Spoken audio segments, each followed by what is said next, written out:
Hello, and thank you for joining me for today's live stream.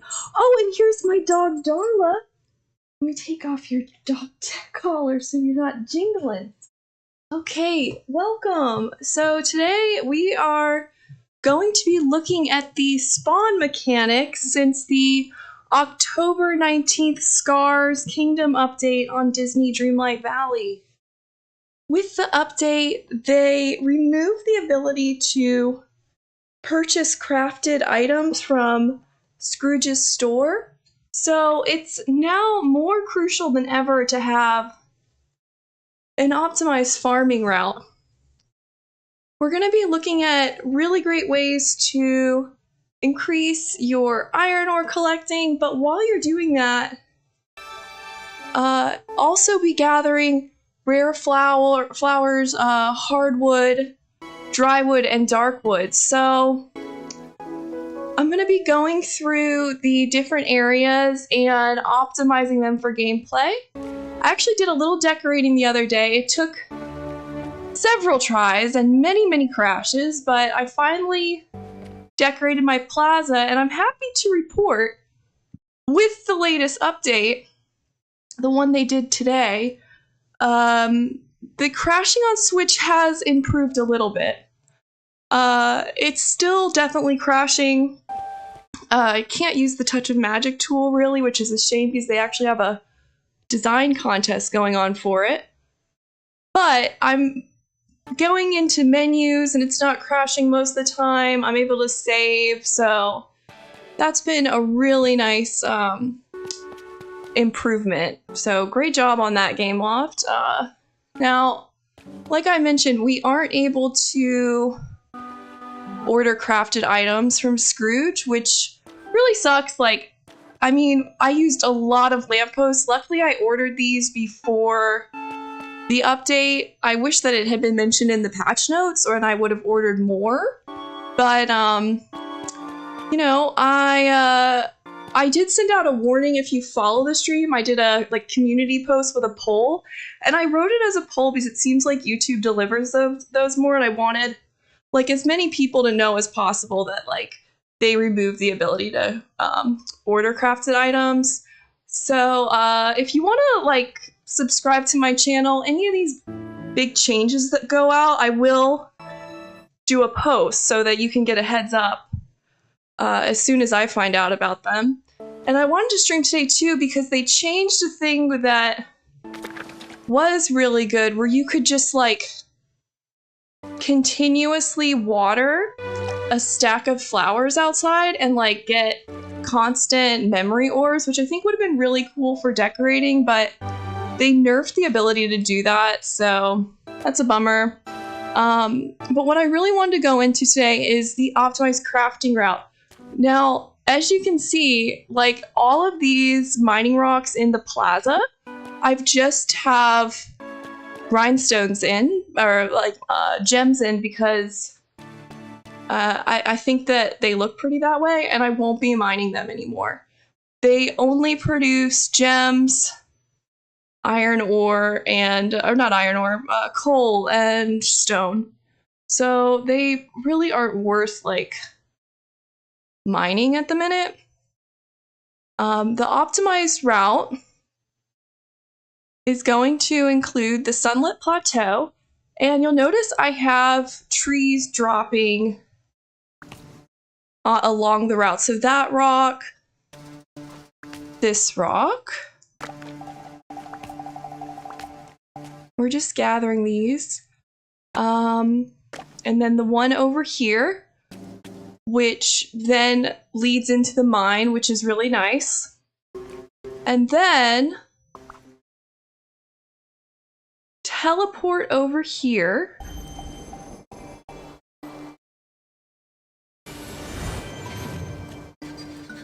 Hit there, those two down there, and then up into the Forgotten Lands for wood, but we won't be mining there.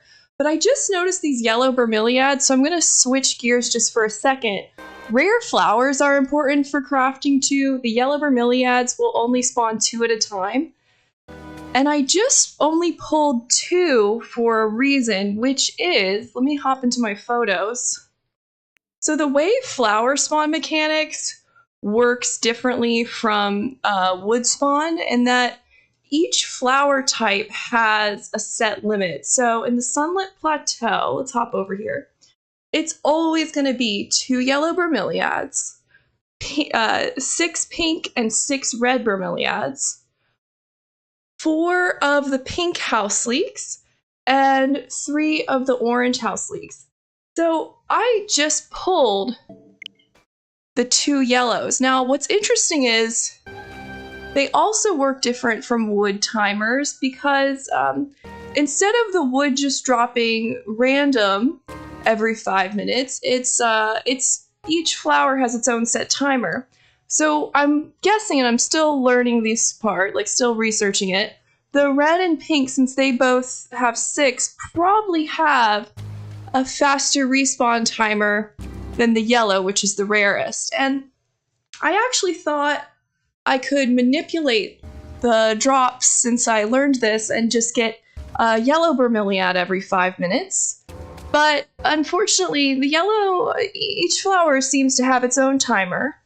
And the yellow bromeliad's timer is going to be longer than the ones that have 6, like the pink bromeliad.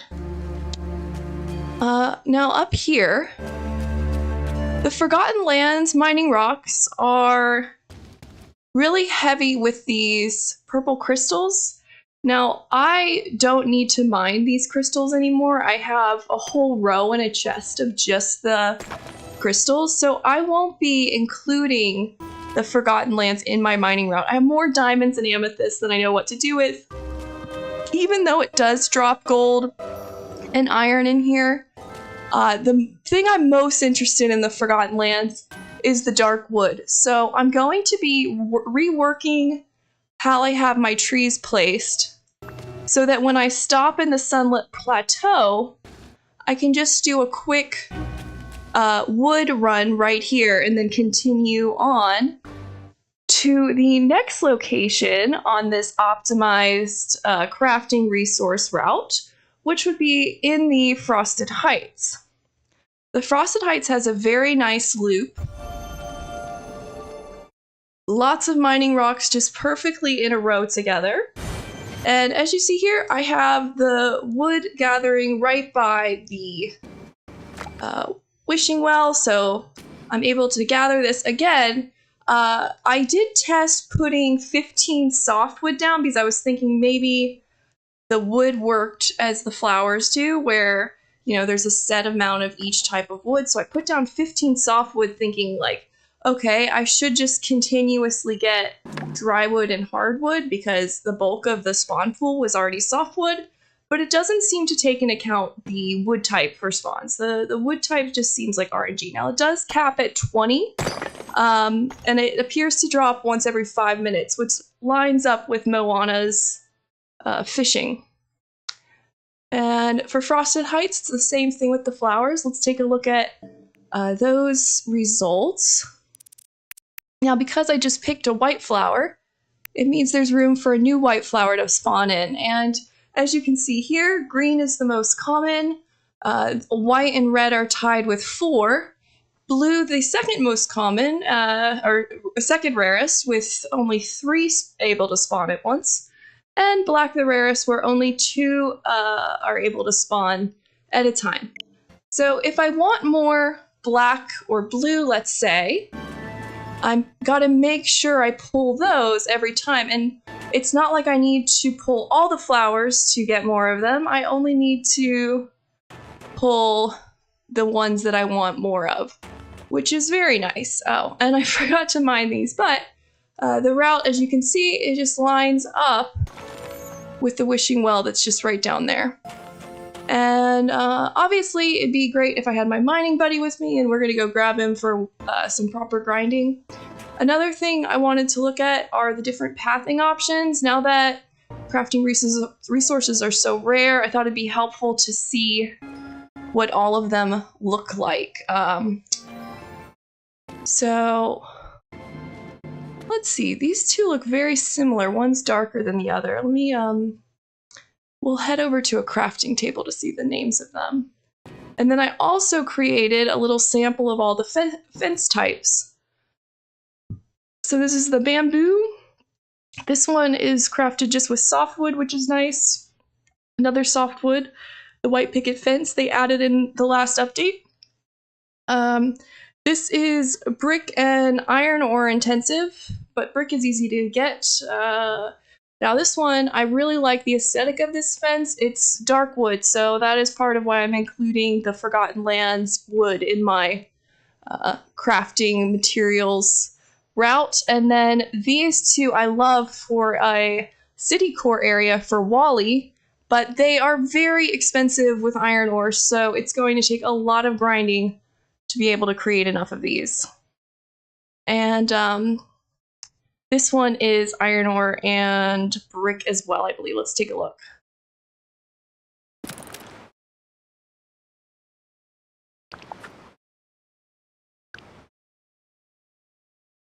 So that one that was the brick and metal is this metal spike fence, which I'm glad I pulled up a sample of it. You wouldn't know that it has these pillars from the crafting image, but they do. So that's pretty nice. And let's take a look at the others. Okay, so the white bamboo fence is softwood, which we will inevitably getting while clearing out the wood in each biome. Green bamboo is softwood and fiber. The dark wire mesh fence takes 2 iron ingots, so that's actually 10 iron ore, which is so much for just one little pillar of fence. And I think all of these samples that I created were 4 pillars each, so that's, oh my gosh, 2 times 4 is 8, times 5 is 40 iron ore for each of these fences. Just these little samples was 40 iron ore each. That's a lot. I think that's just way too much, especially now that we're going to need iron ore. Oh, I keep going to the other side of this crafting table. Especially now that we need so much iron ore if we want to make lamps or, you know, for the city core Wally area I'm going to need a couple of these arches. Obviously loads of lamps. This water tower I wanted to get a few of. I wanted a bunch of these DJ booths because they have lighting on top of it that looks really cool. I haven't crafted one yet. You know what? Let's see. I finally have enough iron to make one. Let's take a look at it. I want to see if it lights up. I guess it's not dark out, so we won't know for sure. But I just wanted to peek. There were a couple others. So these balloon arches take a load of iron, and these also require the rare flowers. So 20 yellow bromeliads. We want to make sure that we're clearing out the 2 yellow bromeliads constantly. I don't know how long the timer is on the yellow bromeliads. It's definitely longer than some of the less rare flowers, but I mean that's a lot. That's a lot. This arch is taking 20 of the rarest of the passion lilies, which is the black. We just looked at that. Blue marsh milkweed. So this one actually isn't taking any of the super rares, which is nice. Neither is that one. And now this yellow, red, and black balloon arch is taking the super rare from Forgotten Lands, which is the yellow nasturtium. And I just wanted to point out, let's head back over to my plaza. I'm going to take the long way. Oh, let me grab this. This is the rarest of the Forest of Valor. Let me just pull up the image so you can see the flower counts for Forest of Valor.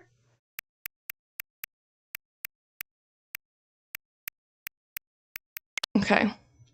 So the Forest of Valor will have a max spawn of 6 of the red, 4 of the purple, and 2 of the white. And the star lilies are 4 blue and 3 yellow. Which is funny because I actually thought the blue star lily was the rarest until I started experimenting. And it turns out the yellow is even rarer. Now, one thing I had done in my plaza, let me pull up a photo. So to control where the flowers were spawning, I actually put in, let's see. Oh. Okay. In the left part of the screen, you can see I have a dark dirt path in the grass area. And that was to force the oregano to spawn in a certain area. And this technique could be used to force the flowers to spawn in the Forgotten Lands right at our wood farm. So I think for ultimate optimization, we may do that as well. Because I really would like to create a loop that is perfect for farming crafting supplies. And I'm very happy with what that did. Now I have my oregano all in a line along this path, and I don't feel like I need to clean it up all the time because it kind of felt like weeds that always needed to be pulled. But now the oregano is perfectly lined up, and I have plenty of oregano in storage, so unless, you know, a challenge comes up where I need hundreds of oregano, then I am good to go. And then I did the same thing with wood. Like I dropped it all out of sight so that I don't have to constantly be tidying up fallen softwood. Since I don't actually need to collect more softwood, I'm happy with that little change. And while I had the dirt path everywhere, it was forcing my dig spots to spawn here. Now, I did remove it because I am planning on using it today for other areas where I care more about the specialty flowers, and, you know, like forcing all of the mushrooms just to spawn in one area in Glade of Trust seems a lot more valuable than forcing things to spawn in certain places here. Oh, and then this is my little pumpkin patch area. I'm going to be like harvesting all the produce from here except for pumpkins. So as a fall decoration, this will just be a pumpkin patch, which I think will be cute all the way through the holidays. And I am eager to see that. You know, I might let this be all bell peppers or chili peppers for Christmas because they kind of look like little tiny trees with ornaments on them. But definitely for fall, we're gonna do all pumpkins, and I think that'll look really cute. I might let some zucchini slide in too, because they'll look like big harvest squash.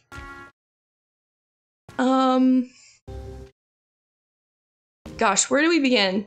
I guess Forgotten Lands, because that seems really crucial to get darkwood for me. I am in need of darkwood. I have a significant amount of hardwood, a decent amount of drywood, more softwood than I could ever need.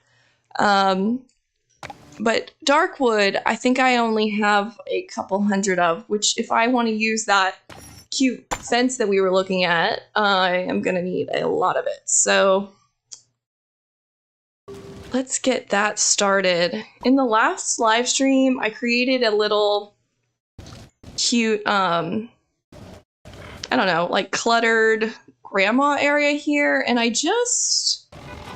don't know, I just like didn't really like it, so I want to kind of bring this area back to looking like the rest of the Forgotten Lands, which is using more of this like blue and purple color palette.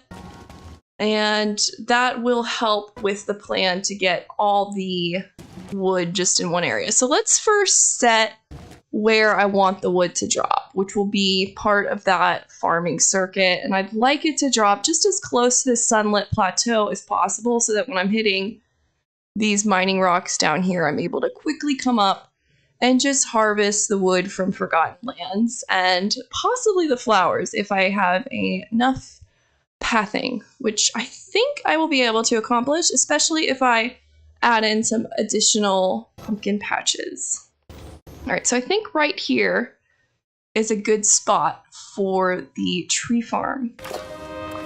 Let me grab this yellow. There's only 2 of the yellow flowers in Forgotten Lands, and I'd like to get the other yellow spawn timer started.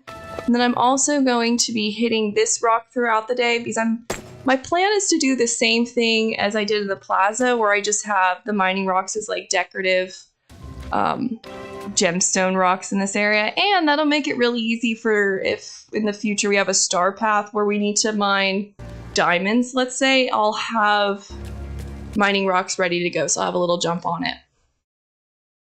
Okay. So first what I'm gonna do is set down the trees I want to use for this little tree farm. We're gonna use 3 because I found that is enough for consistent drops. Now, just notice something. Let me first pull out my pathing here so I can see how many slots the path needs. I think I did this as a 3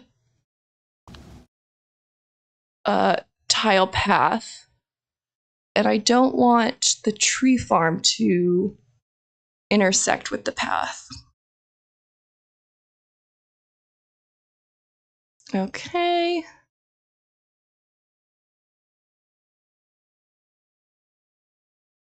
And then we want 3 down this way. Oops.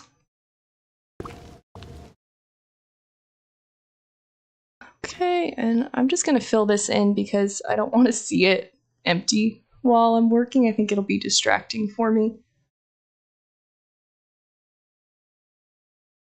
The controller for Switch while doing paths is a bit challenging. I feel like when I'm trying to click on the arrow, it seems to hop around to everywhere but the arrow.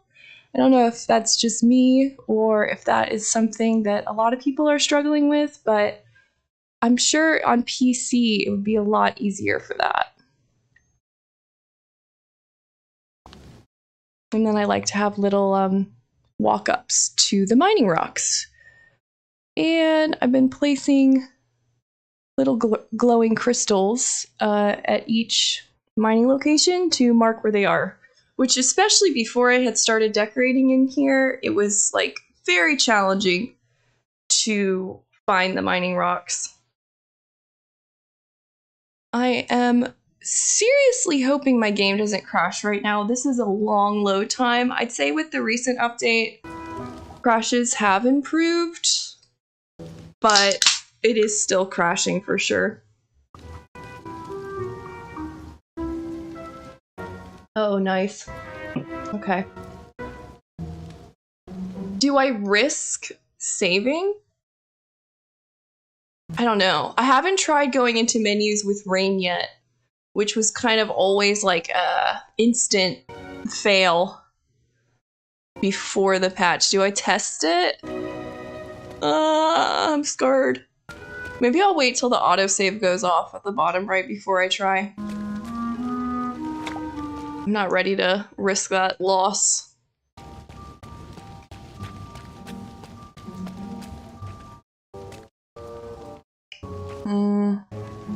I'm also curious what that notification in the top right is. It's got a red circle.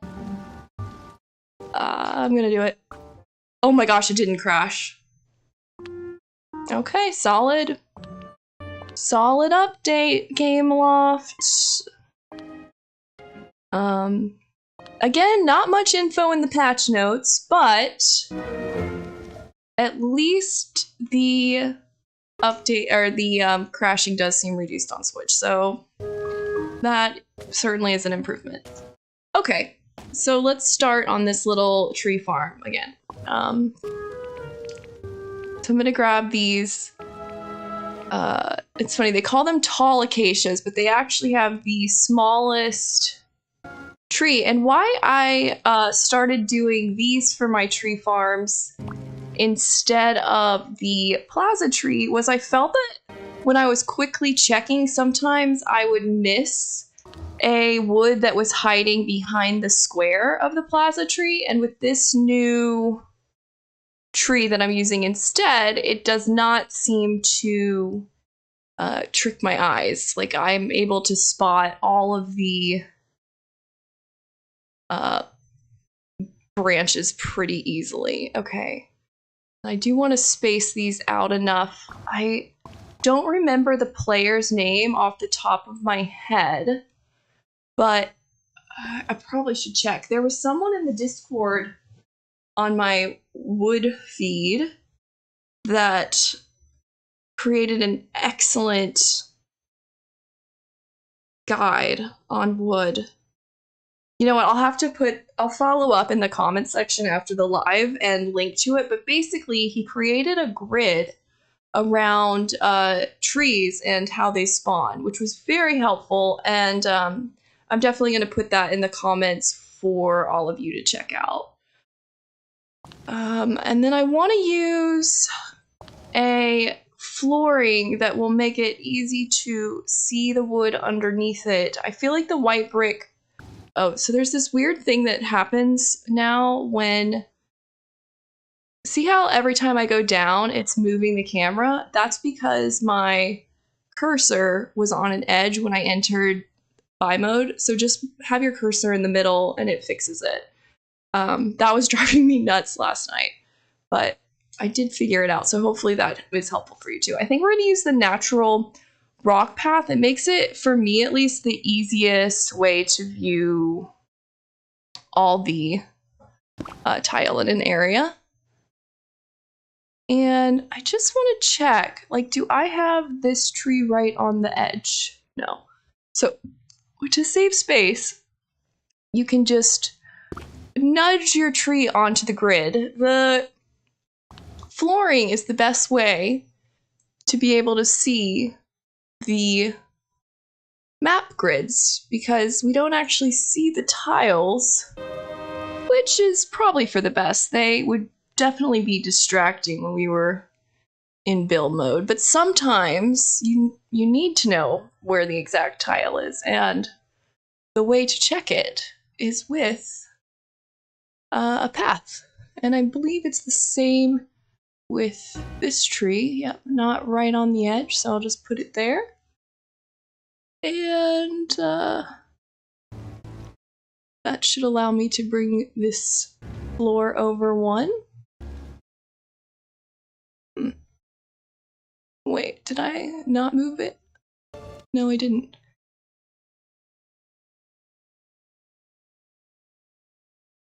There we go.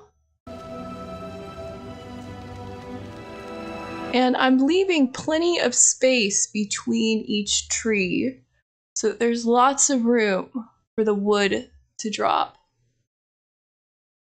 And I'm also tiling past the tree, so that as branches fall farther from it, I'm able to easily spot those as well. So I'd like to give a cushion of 3 tiles around each tree, which, if I'm remembering correctly, that guide that I'm going to post in the comments showed that there is a chance that wood can spawn 3 tiles away from a tree.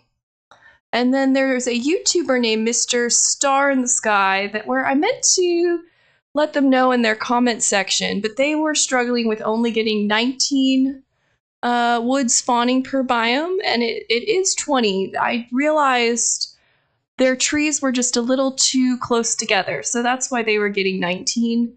I need to let him know, because he's missing out on a wood.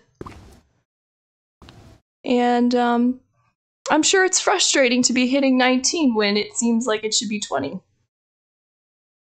Now, of course, the Plaza and Peaceful Meadow only spawn 15 softwood, which I have, as I showed you in the Plaza, I've stopped those spawns. I will inevitably be collecting lots of softwood while trying to collect the rare woods, and I'd rather not have to tidy up the softwood constantly in the plaza because I've decorated it in a way where this tree farm doesn't really make sense for that area for me.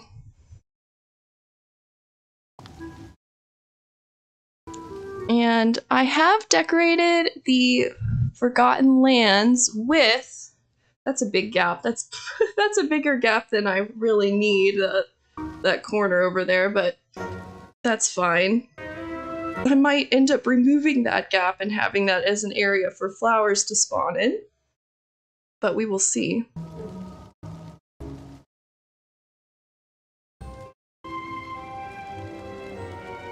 This is another long load.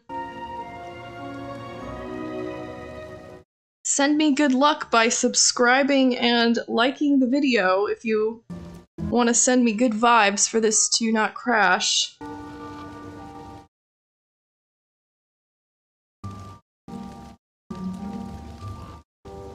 Okay.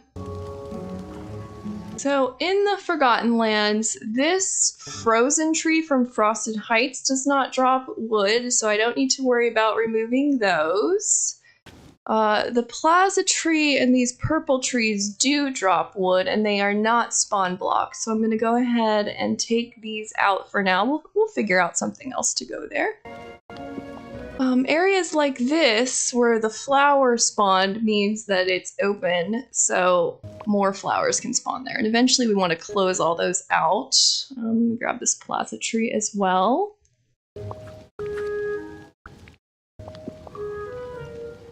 And that plaza tree seems pretty blocked. I think wood could have spawned on this outer edge, but I'll probably just end up putting another one of those big Frosted Heights trees there. This is an interesting one. So this tree and that plaza tree both seem to not be spawning wood, and I'm not really sure why, except that it's quite close quarters back there. Now, to the side and behind the pumpkin, it most certainly could be dropping wood. So let me take a little peek. And if it is, we can add in some blocks. Now, no, too tight to drop in the back. It does not appear to be dropping any wood back there. So for now, I'm going to leave these trees as they are. And then as we continue, I will test to see if others, and these are, if these are the red flowers, which I believe they are red and not orange. Yeah, that's definitely red. So the red flower is the most common, and I don't really need those in my loop. So for now, I'm going to leave those there, and they can continue to block wood from dropping from this tree. And, oops, they will not be needed for my rare flower spawn, which is going to be focused on the yellow and orange. This salty seed. That might be an orange. Let's see. That looked like an orange. Yes, that was an orange. Okay. Now, are any pieces of wood able to drop over here? It looks like possibly wood could drop here. I think we just check back on that as we are starting our tree farm. We'll be checking to see if the farm is indeed producing 20 pieces of wood consistently, and that's how we'll be able to know. Now, this one obviously is producing wood, so we're just going to remove this tree for now. And I'll replace it with something else decorative. I just want to get our little tree farm started so that we can start collecting on those. And then I used a lot of the purple and white impatiens for decor up here, but I'd like to have more of them. I think they're very pretty. So I'm going to go ahead and remove both of those.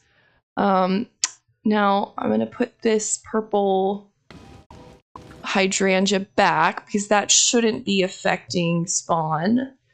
But I am going to drop a little something here. We'll drop a crystal right here because under this rock it's able to spawn stuff.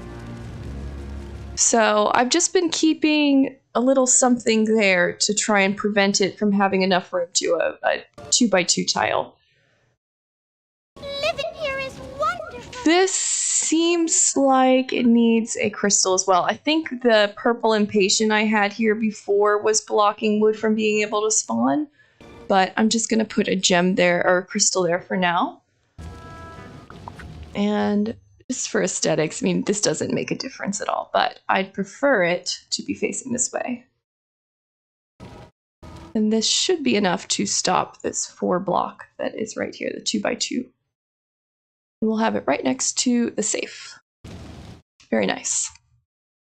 This village. Now, if I remember correctly, back here I was very careful to have all of these completely blocked off. Now, originally, I was using these little mermaid lights that the shop consistently gives us because they were one of the few that lit up during the day. But weirdly, they stopped these from lighting up during the day. But they did add a change to a different lamp that now lights up during the day. So I'm going to grab that. It's very cute, but it doesn't show up in the shop all the time. So not everyone will have it. But this Mickey lamp now lights up during the day. So I'm not sure why they made that change. I don't really feel like it's one that affects gameplay much. But if you want the Forgotten Land lamps to light up during the day, the options have changed. So, oh, yeah, there's another one. I'm going to swap that out. Now, weirdly, and I think I have one place somewhere, the standing area, this one still lights up during the day, but just less. So the center of it's lit and the bubbles are still animated, but the outside you can see is less lit up than it was before. It used to glow about the same amount as this Mickey lamp does. Does anyone else see it? That's weird. Look at this square around it. I wonder what's up with that.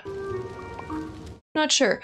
Oh, okay, so there was just a little bit of flashing there, and I want to just let you guys know, with this October 19th update, they added in some very extreme flashing and red border, like you're getting shot in Call of Duty. It's pretty intense, so I'm going to make sure to stay on top of my stamina bar so it doesn't hurt anybody's eyes. This area, I've never seen drop wood, and I don't know why, because it has an empty area for this tree to be able to drop it, so that's another one we'll watch. This tall acacia tree, the one that we're actually using for our tree farm over there, this is just a different version of it, is fully blocked in, so it should not be able to drop. I don't think these can drop. Now again, I'm going to remove these because I'd like more of them to spawn. But this one does drop, so we will be removing this. This back corner I really haven't decorated yet. This is another one where I haven't seen it drop, but I feel like that's just RNG. Like, there's barely anything blocking it. I guess we'll check back on it to see if it's dropping or not. I do hear the music glitching in this area of the map, which... Oh, shoot. I just mined all the way through that, and the blue diamonds would have looked pretty there. I did not mean to do that. Okay, so I'm going to let these cook, and we will be checking back to count for when it gets to 20. And if it does get to 20, then we successfully removed all of the branch dropping trees from the area. But if it doesn't get to 20, then we know we need to find either some wood that I missed or remove some more trees. I'm worried that something, I'm going to put, just for now, I think a crystal would look better here, but for now I'm just going to drop a diamond there because I sense Especially right there too. I'm gonna drop an amethyst over there. Hopefully it'll head that way. No. Let's try.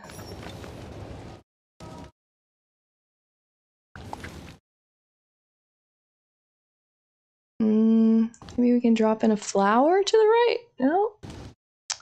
Okay, let me just pick it up and I'll move it over in build mode. Oh. Okay, nothing can drop there. It's a red square. Well, that's good. And then is it not possible for something to drop here too? And that's why nothing had. Oh, put that there for a second. Oh, okay, yeah. So I can just move these out of the way. Oops. Whoa, crazy camera. Can just move these out of the way and put the light post back where it was because it doesn't look like there is enough room. It needs 2 by 2. So four squares next to 4 empty green squares next to each other to be able to. Oh no, now I can't pick up this lamp. Oh, geez. Let's see. There we go. Got it.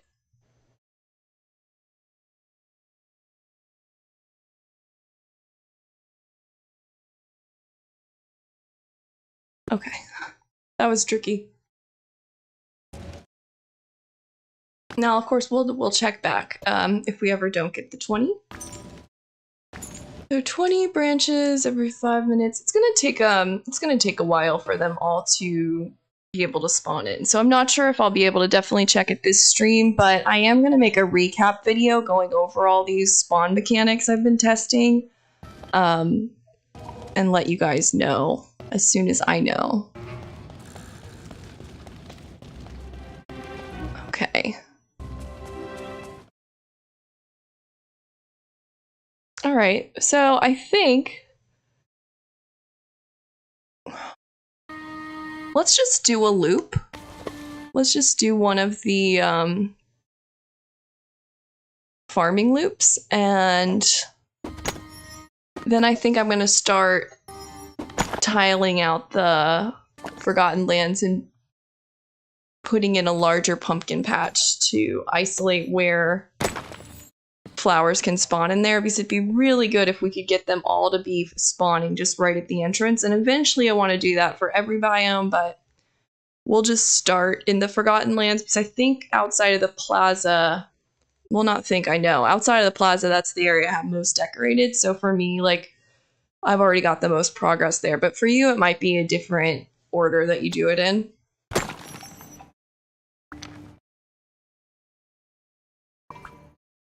Now, I'm not sure, and this would definitely put a damper on things. I'm not sure if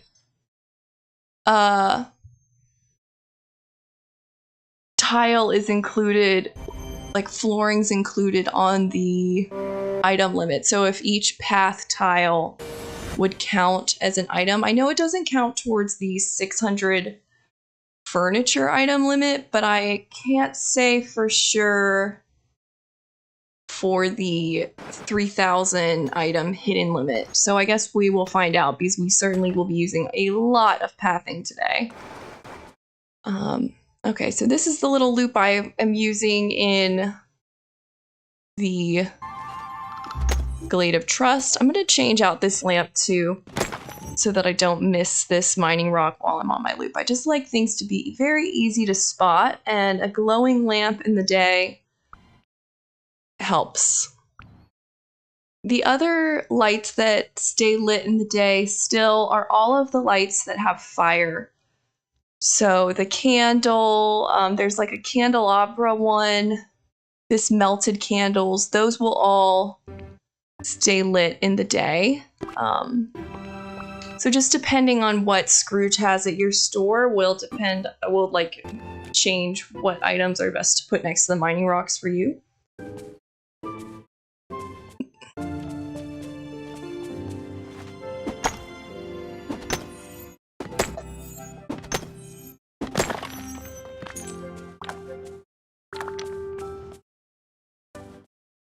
Just realized my TV volume might be picking up on my microphone. I hope not, because that would be creating a very annoying echo throughout the entire stream so far. I just turned it down, so if it was, hopefully that's fixed now. Now, just for your own routing, there are 2 more rocks. There's that one and one over by that cocoa tree, but I'm not including those in my route because I feel like it kind of cuts down on time to go run over to that area, and these 4 are in such a nice little row. And then, oh gosh, I just pressed menu. Oh, shoot. Well, I was gonna say it's faster to teleport to Forest of Valor from here, but obviously it's not faster. If your game crashes, that significantly hits time optimization. So the crashes have improved, but they are not fully better. And definitely do not bother going into custom close the Touch of Magic tool right now. It is a disaster. Time optimization.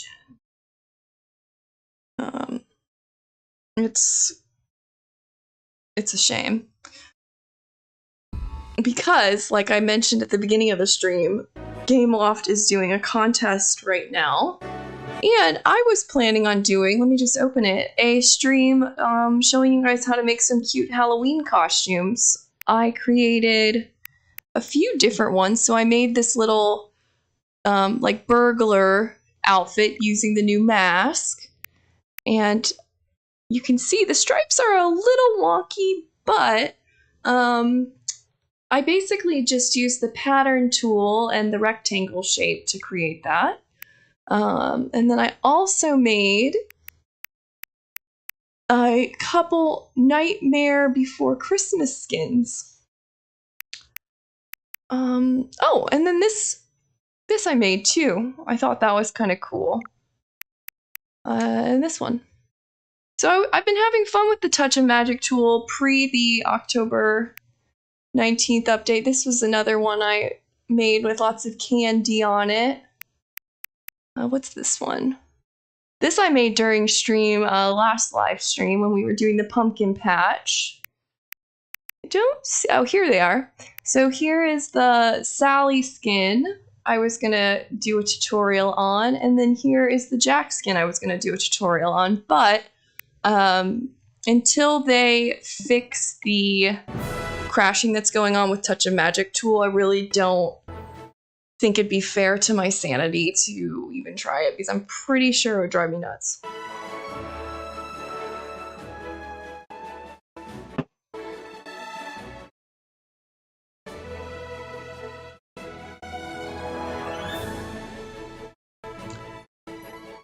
But we are loading back in, and we can do a another go at this optimized mining route, and then perhaps y'all can help me decide on which pathing to use, because I would like to use the in-game pathing to kind of guide my route, even though I use the daylit lamps to be able to see where the mining rocks are. I think pathing it and forcing the flowers to spawn along that path would further optimize it.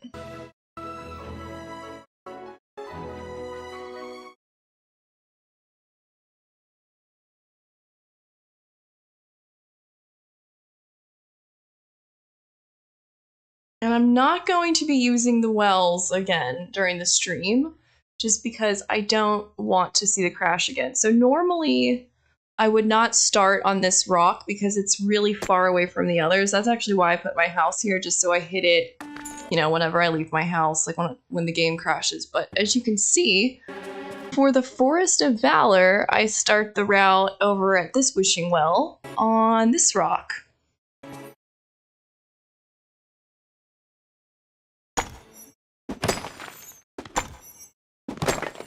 Oh, and I might as well grab a mining buddy. I have, let's see, I have Kristoff, Mother Gothel, and Eric.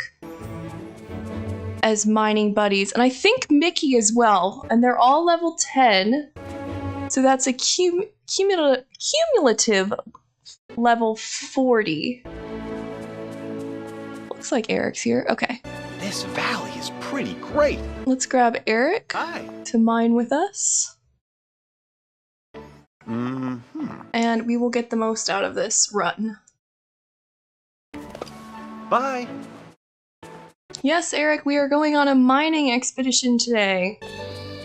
Because we have big crafted items to build. Oh, I just remembered. I crafted the DJ booth. Let's see if it has lights during the day or if it only lights up at night. Well, hopefully it lights up at all. I haven't actually seen that yet.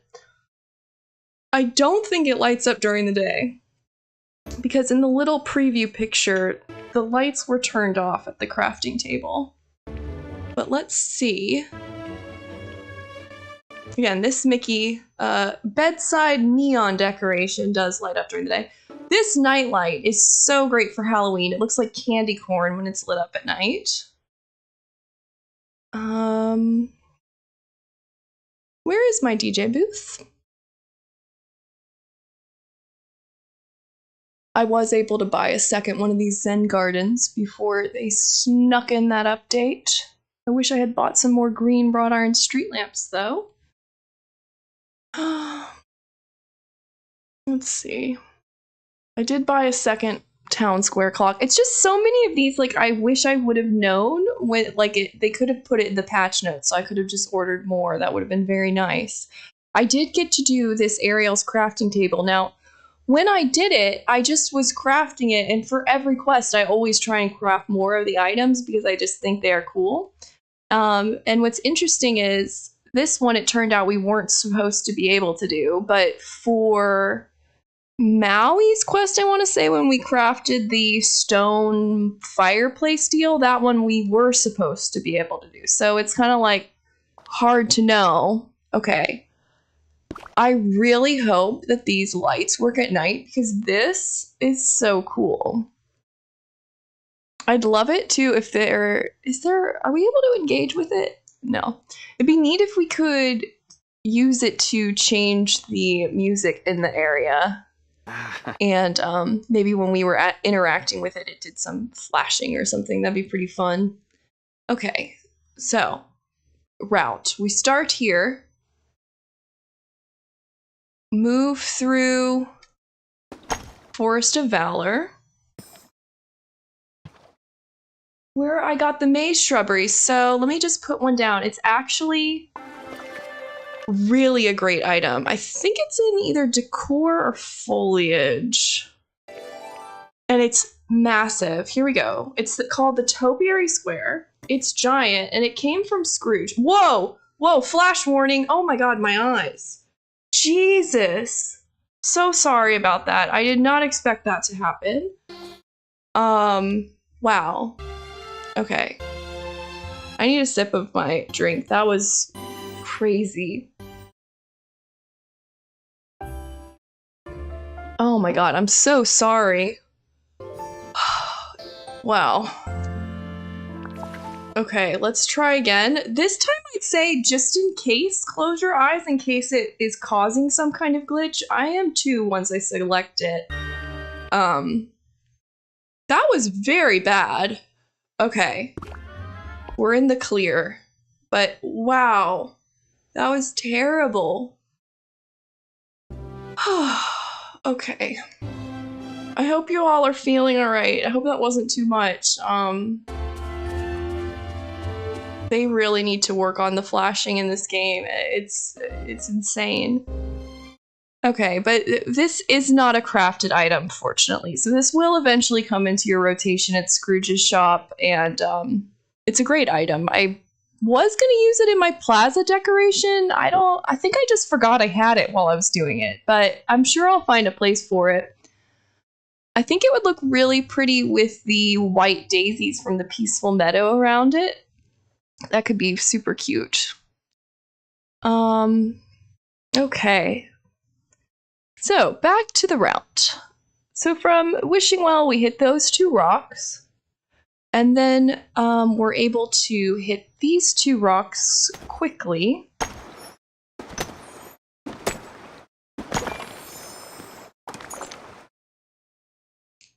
And I am going to go ahead and pull this blue star lily. I don't know if you guys saw it, but each flower has their own respawn timers, and there can only be a max of like 2 of those white bell flowers at a time, or I believe it was 3 or 4 of these blue star lilies. Let's see.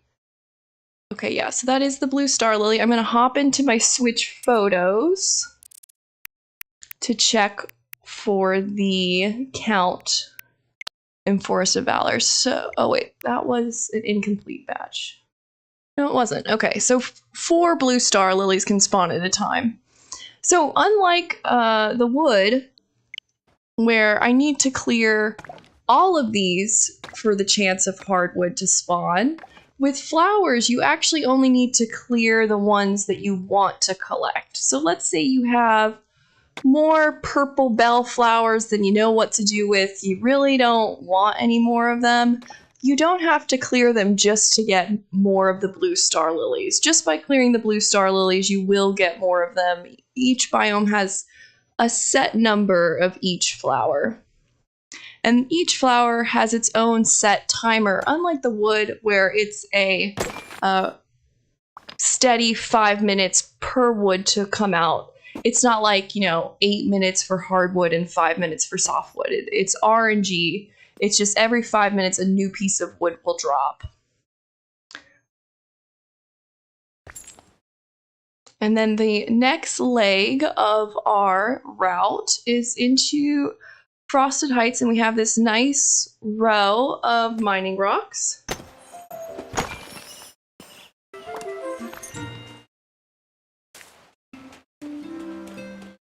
I have more amethyst than I know what to do with. Mostly just because the amethyst are along my route. I have a lot of citrine now too.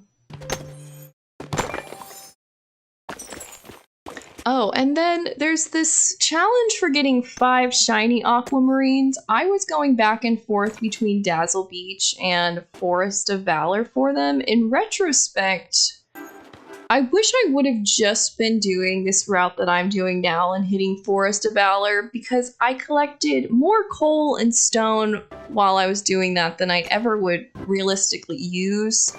And I think that it just wasn't like a super optimized use of my time. And now that the farming is so important, I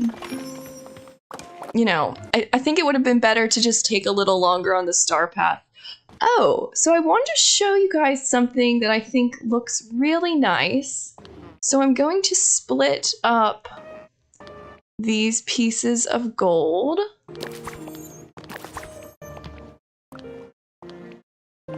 So we have 4 corners, and then I'm gonna go grab some gold bars.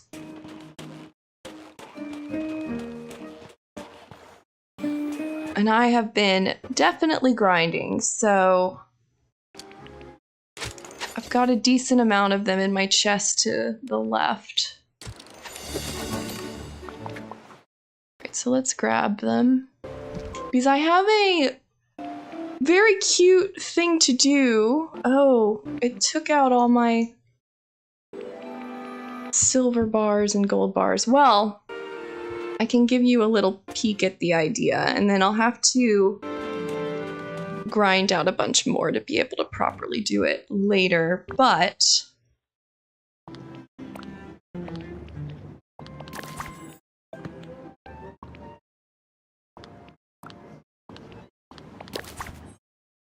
we can use the bricks to line the edges of the pathway. And I did it in my last stream when I was doing the pumpkin patch on the gold brick road, and it just seemed like such a natural choice to me because, gold bricks, these are gold bricks. It just made sense. What I think looks really nice, and you can use it the iron ones as well as liners. I think they would look good on this sand path. I think the iron looks very nice on the white brick. This one, this black brick almost makes it look like a real street, like a street curb. I think I'm going to use that in Wally's. I'll actually give you guys a preview of what I'm planning to do for Wally's city core area, which now just feels like such a pipe dream to even talk about. Like, it's going to take so long to create a city core biome for Wally. Like, oh my god, why? But that's okay. I think the biome I'm going to use to create it will be the sunlit plateau, because it sort of has like this hazy golden lighting that sort of reminds me of like a polluted Los Angeles. So I think it'd be really good for a city. And as you can see, you just use the gold nuggets next to the gold bars to create your corners. And this is just a little idea that you guys are welcome to use in your own games. If you're a content creator, please link back to my stream. I am just a little baby, and any shout outs are very appreciated. I actually held off on posting the info regarding flower spawn timers on public channels just because a lot of my research has been scooped lately by bigger content creators and they haven't been shouting me out for it. So now I'm just going to be posting stuff on my channel first before I share it on forums. Which is okay. I mean, it's definitely flattering that they're even looking at my stuff, but I do wish that they would link back to my channel because, you know, it's a small channel and I'd love to grow. It makes me feel good and like it's all this effort I'm putting in is being rewarded. So it would be really nice if you're a content creator and you see this and decide, I think I'd like to do this with the bricks, to just send a link my way. I'd appreciate that. Okay, so the next stop, do I risk the menu? So realistically, if you're not on Switch, the best way to get to these areas would be to teleport to them. But if you're like me and you're on Switch, it's very risky to use the teleport tool. And it looks like our path just respawned, so we might as well just go down this way back towards the Forest of Valor and then switch the next area from there. But basically, the route goes Glade of Trust, Forest of Valor, Frosted Heights, Sunlit Plateau, and then run up to Forgotten Lands just to our little tree farm to gather the wood there. But I don't include it in my iron ore route because I don't need any more of the purple crystals, and that has a really high drop rate chance when mining in the Forgotten Lands. So even though it does also produce the iron ore and the gold, I feel like it's just not as efficient because of so many of the crystals.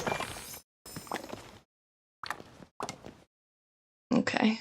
We're gonna have to empty out our pockets soon, too. Oh, no. I didn't... Oh, gosh. Flash warning again. I'm so sorry. I thought I was staying on top of this stamina bar, but I missed the warning that time. If you're in chat and see me getting low, feel free to shout out, like, hey, eat some food, so that we don't get that jolting alert. Hit the tree farm. And I am going to clear out my pockets a bit because we have quite a bit of stuff in them. So in this chest, I keep items that I find in this biome. Gosh, I think I'm just gonna sell a bunch of this stuff except for the obviously the gold and iron. I will never sell. I will never sell it to Mickey. And I keep this all really organized. It just kind of helps me reference like where in my progress I am in collection for the day. So we've actually, I've collected a whole stack of hardwood. I usually start them all at one at the beginning of the day and then kind of see where I'm at. But it's gotten broken up today in, you know, pocket cleanouts and such. Okay. So we're gonna keep the rare flowers from here. These orange are pretty rare too. And then I'm just gonna sell the rest to save time. Blue, black. Yeah, I'll sell the rest of these. I'm sure I will be collecting loads and loads of flowers. Oops, I meant to press sell.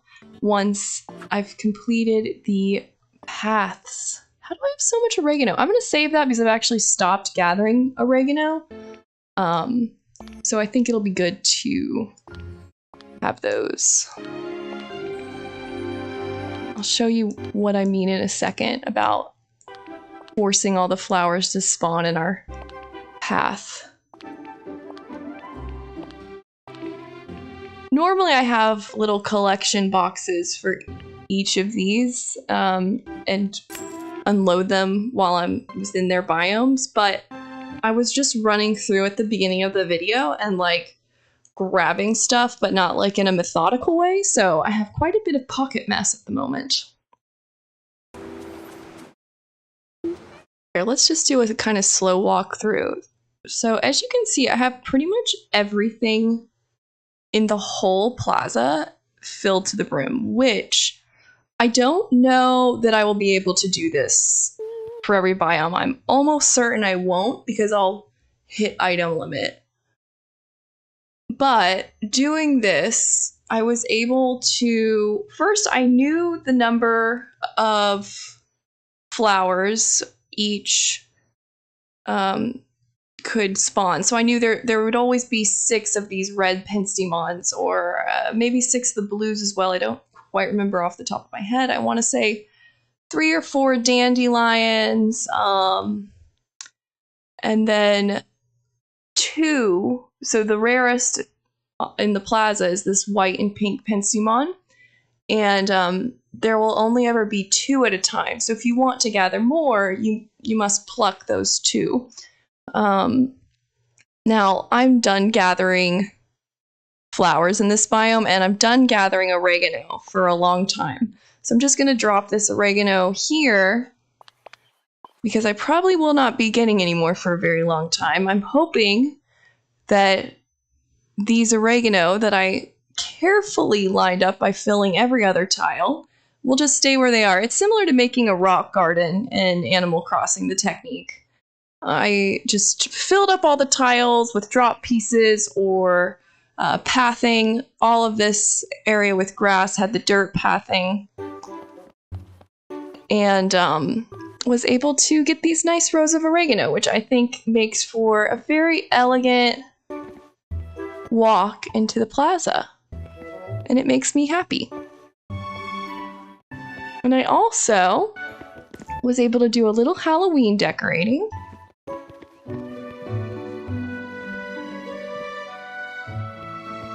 You know, I love decorating, and even though this stream is about optimized farming, the game is about the decorating. So it's sort of just like a means to an end on this, you know, min-max optimized farming run. Like, I have played games this way, and it's not how I wanted to play this game. I wanted it to just be a casual decorating game, and I loved being able to order items from Scrooge. It felt like a nice reward after spending so much time crafting an item.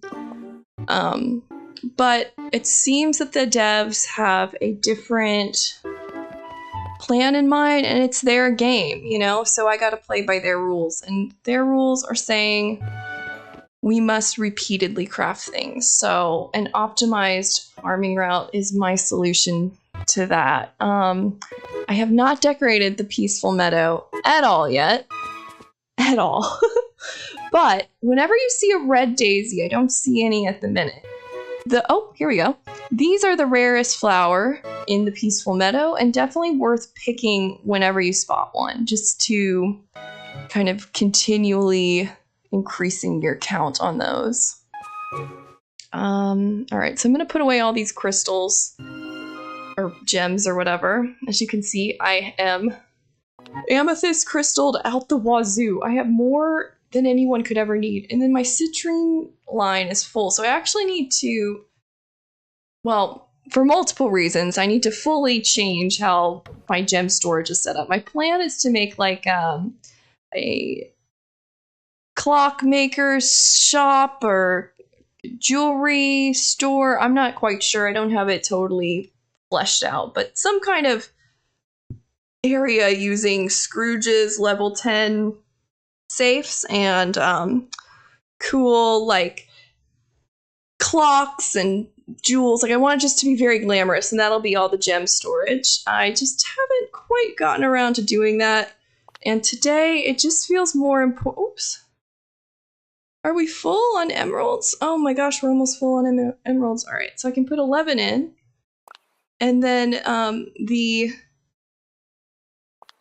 citrine and emerald are just gonna have to go in here till I figure out a better solution for my gem storage, which will, I think will end up being very elegant, but we're not quite there yet. Oh, by the way, with starting yesterday, the game started dropping in candy.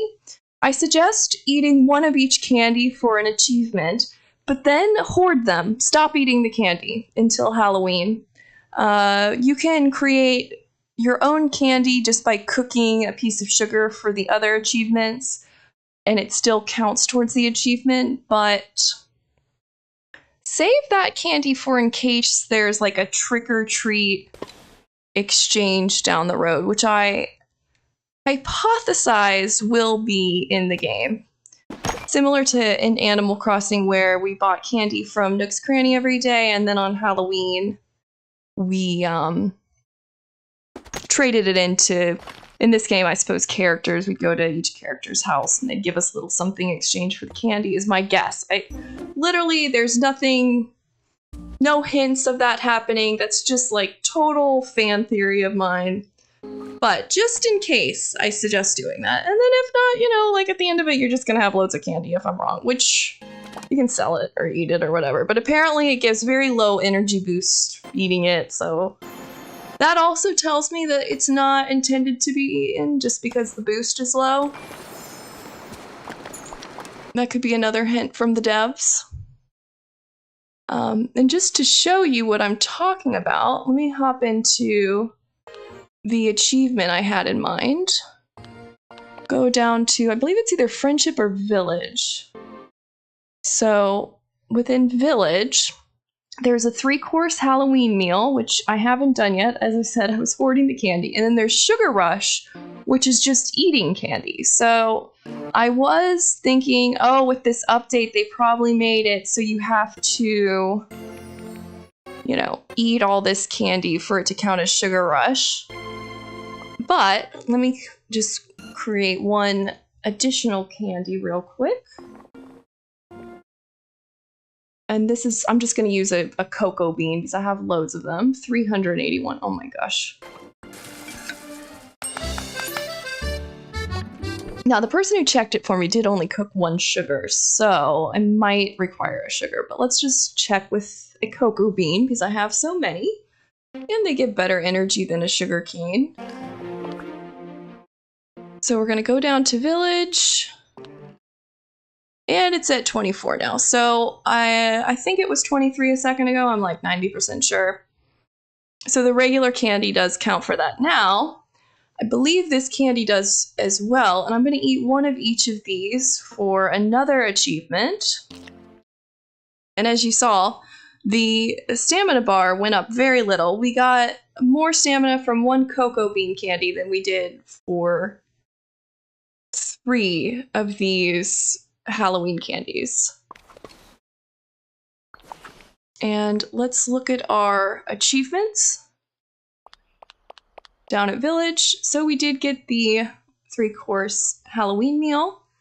And it also did count towards the sugar rush as well, but it's not required. So I'm gonna make really quick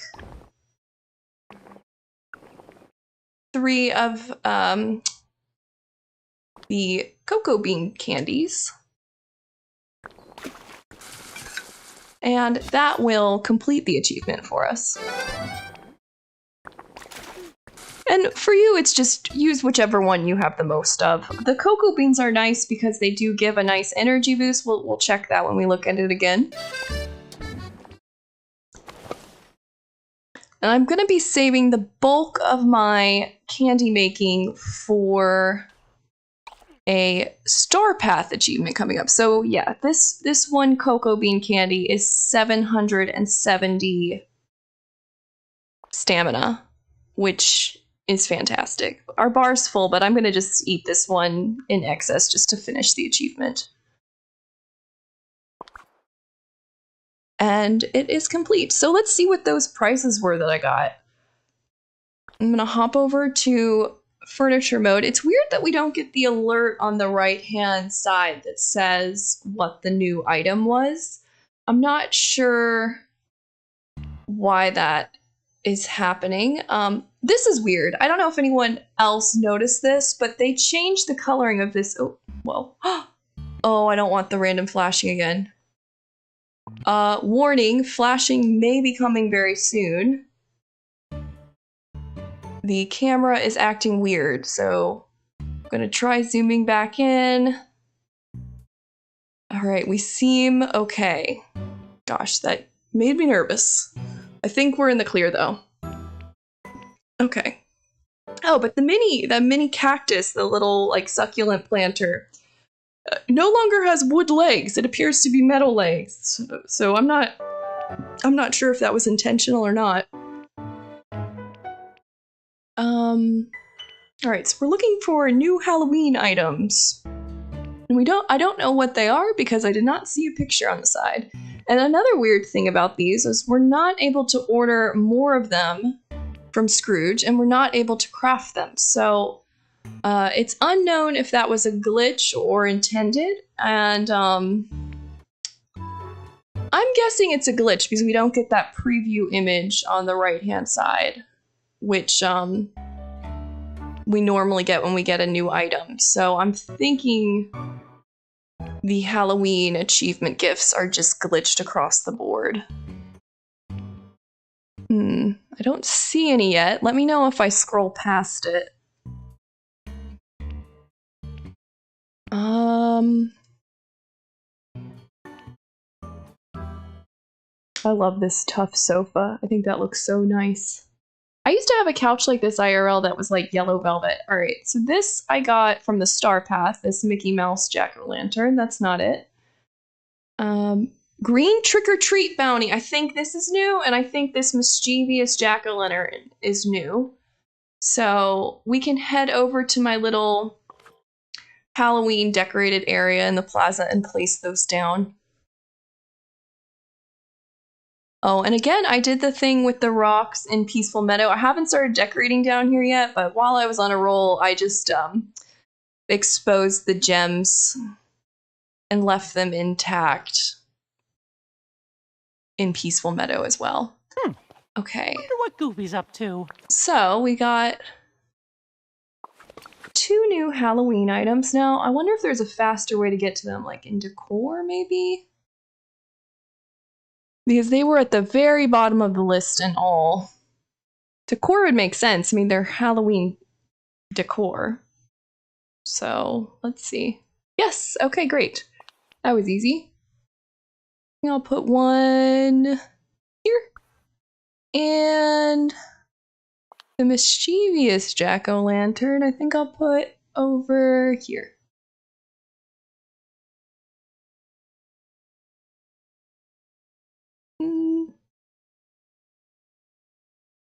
Can't quite get it. There we go. See how that looks.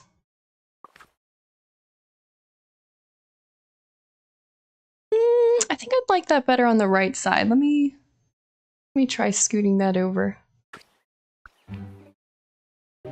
Put put the purple Penstemons over where that is right now, hopefully. Yeah, I am considering buying this on PC just because the controls are a bit frustrating on Switch while decorating.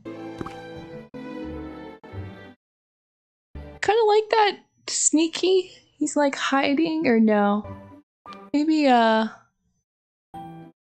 just next to the well. I'd like him to be able to sit right there.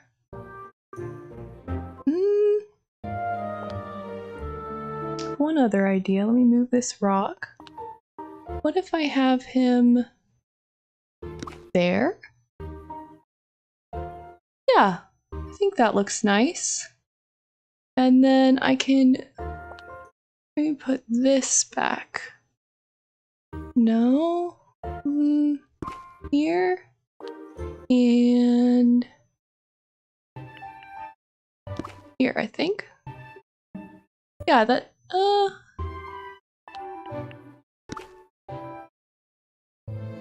there we go. Like, I had an art teacher teach us about symmetry and balance, so even though these aren't symmetrical, the orange is really heavy because it's well lit and it's such a strong color. And then these are more muted and blend in, but they have the height, so it sort of like balances it out. And then here, again, it's symmetrical, but not exactly. Like it's balanced, but there's little differences. So it does have all the same pieces, but they're just placed a little differently. So it's still like, it's still nice to look at, but it's not perfectly symmetric. So this side has the bench, and then this side has the little bird feeder and radio. Here's a plant, and then here's some plants. It's just a little bit of, I don't know, design advice I have, because so many things in this map aren't symmetrical. Like for Remy's house, for example, there's one window on this side and two windows on this side. So you can't have it perfectly even. And just by kind of changing but keeping it similar, it makes it work.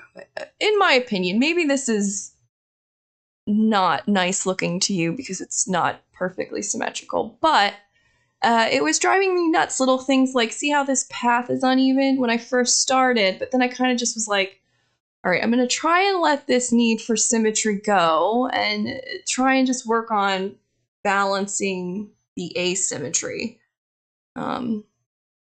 Like here, you can barely tell, but they couldn't be placed in exactly even distances from the back and side. So there's just like the way I did the purple flowers and hedges are just a bit opposite, but I think it still looks nice. There was another thing that was driving me absolutely nuts, which is the back ends here.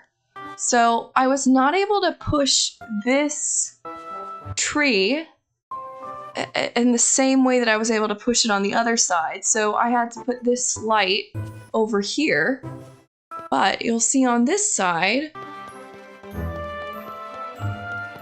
I liked it a lot better while I was creating it, where it's just perfectly to the side like this. But now looking at it, what's interesting is, so initially this side I thought was better, but the asymmetry, me trying to balance it, ended up creating this nice little picnic area that I actually like better than the other ones. So, now you know what I just thought of? I don't know why I didn't think to do this before. Sometimes, I think it's just like I'll be in a loop and it'll feel very important that I had exactly 4 flowers because I had 4 of these spinach plants. But what if I just did this?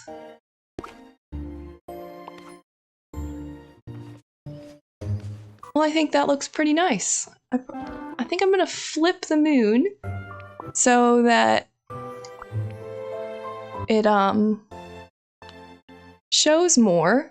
And then I'll just put these red flowers in my pockets and grab a tree branch to go down there. Because this is a square where tree branch will drop, and I didn't like how many were over at that other mining spot, but I needed to have 15 dropped within the plaza for it to work, so that looks better. Yeah, I'm happy with that. That's a nice little change. But it came through balancing the asymmetry that some of these happy little solutions have happened. Like, again, this area is much wider than this area of the house, but I wanted, you know, the door to feel weighted on both sides. And because there was already height over here, I could kind of sneak in this Eric statue, which I didn't know what the heck to do with it. But it's there for now. I don't know if I'm going to keep it there. But I liked how this building had gold and yellow lights, and so does Scrooge's shop.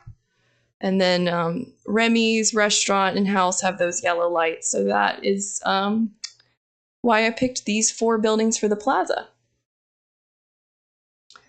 All right, so let's continue on the route up to Sunlit Plateau, and then we can check Forgotten Lands to see if I was able to capture all the wood tree branch spawns in that biome.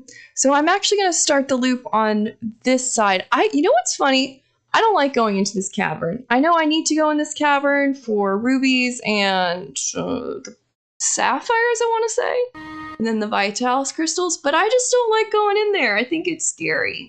So I'm not going to go in. But in a fully optimized route, you would go in there. There's iron in there. There's gems in there. But there's not minty in there. Not today. I'm probably going to have to spend more time in there when a quest requires those Vitalis crystals, but I'm just not there yet. And apparently my mining buddy Eric is stuck somewhere, but he'll catch up and drop a bunch of gems soon, I'm sure.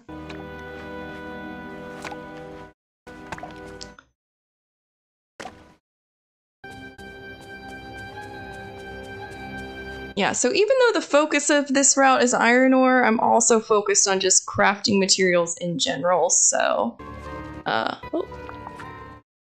Here, you can have this flower. It's not going to be its favorite flower, but... you can still have it. I just... at the moment, it's pocket trash, so I'm happy to get rid of it.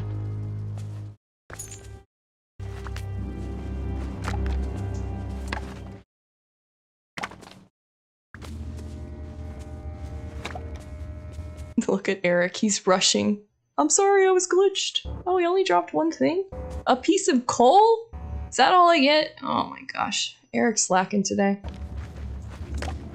I need more mining buddies. So while I was testing gardening buddy mechanics, you can look back at my old streams from like a month ago. I was working with Cinderella's Pincushion and Duke White on, sorry about that, on different testing. And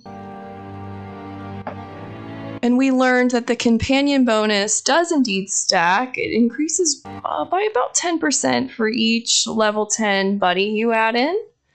And we found that it was very consistently increasing, and I forget their name. I'll have to put that in the comments later too. But another person determined that after 5 mining buddies, it was possible to start getting a double drop. So instead of just getting 1 pumpkin from your companion bonus, you could occasionally get 2.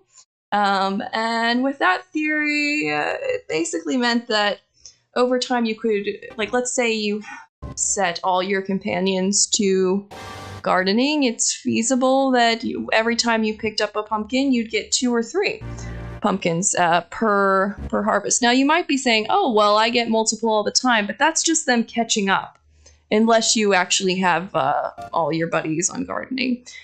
Because they'll catch up. Like, let's say I do this very quickly. So we just picked up 5. Well, there's a chance that your buddy would just drop 5 right there, but it wasn't that he was pulling 5 from one spot. Now, like, ignore that golden harvest. Let's pretend it was 5 normal ones. He wasn't pulling 5 from that one spot. He was pulling 5 from the delay of picking them. But if you had several gardening buddies, it's possible that the buddy would be dropping 2 or 3 per pumpkin. So let's say you pulled 5 and it was dropping 2 or 3 per pumpkin. On that catch-up, there's a possibility that he dropped 15. Now, again, with the recent update, I'm very frustrated that we have to craft every item repeatedly. We're not able to order crafted items. So I think I'm going to pivot that testing towards the mining buddy and be testing on drops through stacked mining buddies. Because it would be very nice if we were getting multiple drops on the iron. My theory is, my hypothesis at least, is that it'll work the same as gardening and eventually it could multi-stack per drop. But it really hasn't been tested yet by anybody, so we don't actually know for sure. Now I'm just peeking here to see if this tree should be dropping wood. I'm just going to take it out of the equation. I don't want to have to check it every time. Because it doesn't really have any obstacles around it. So I'm guessing that it will start dropping wood if I leave it there. And then this tree, even though this purple tree does technically drop wood, it looks like there's enough stuff in the way of it to where it won't. But I'll keep checking. And for whatever reason, I don't think this one will either because of all this stuff here. But we will check back, because if it is, then it's got to go. Now this one, I know I filled it up with stuff because I put that there earlier while I had a little tree farm in the back right. And same with these plaza trees. I know that they're fully stacked with debris around them so they can't drop branches. Just double checking. Okay, very good. Now, the easiest way to count a wood drop harvest is to just drop every piece of wood I currently have on me. I'll just stick them all in the home storage chest for now.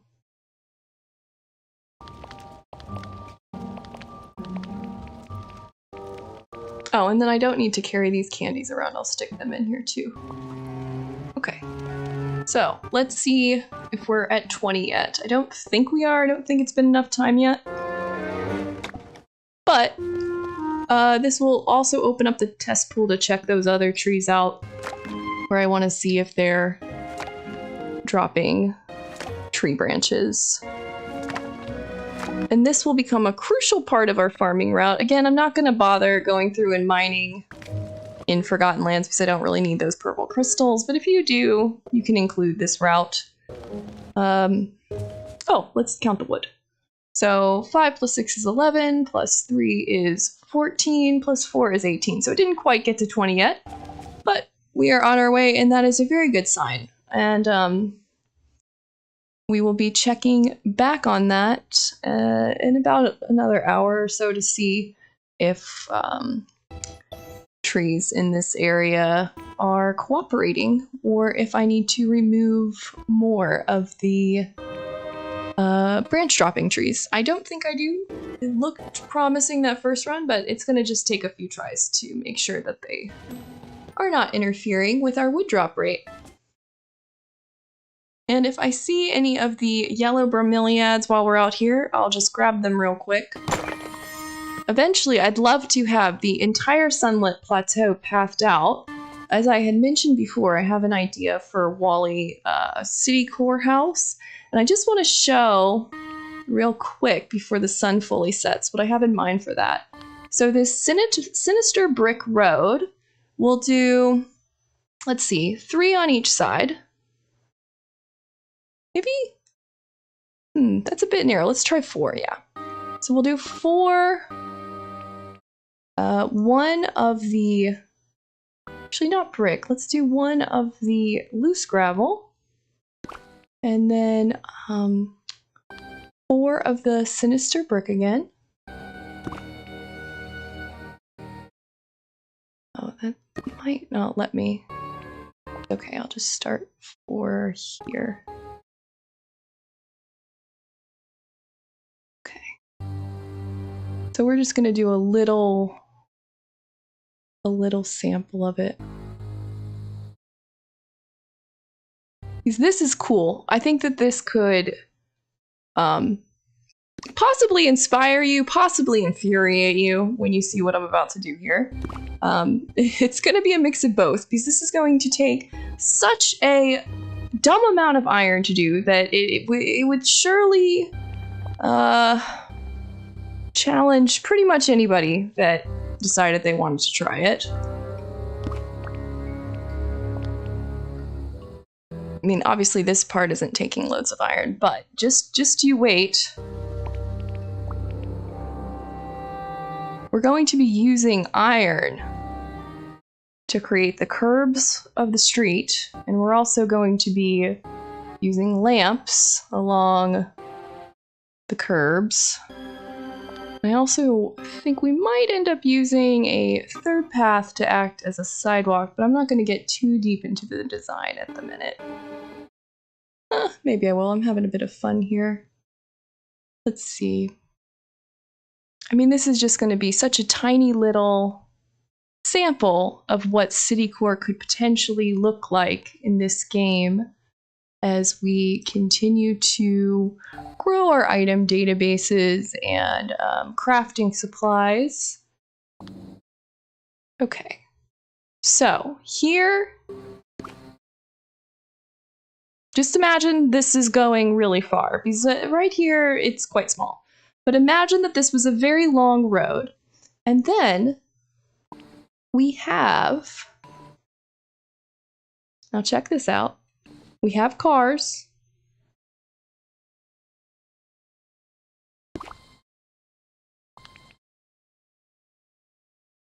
I don't know, it doesn't look like they light up, but that would be so cool if the headlights lit up. And we have motorcycles. I think it's in miscellaneous, but I'm not sure.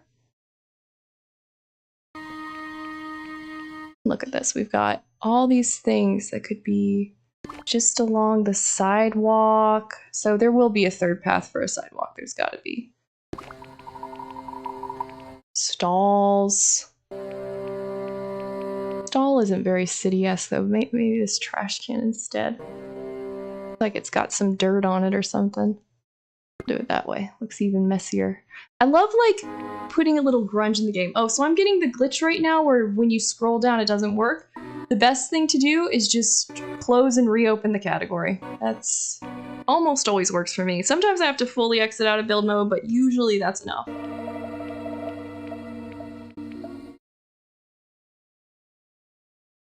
So right now I'm just looking for the motorcycle, and there is a couple different building looking items that I think would work really well for this concept.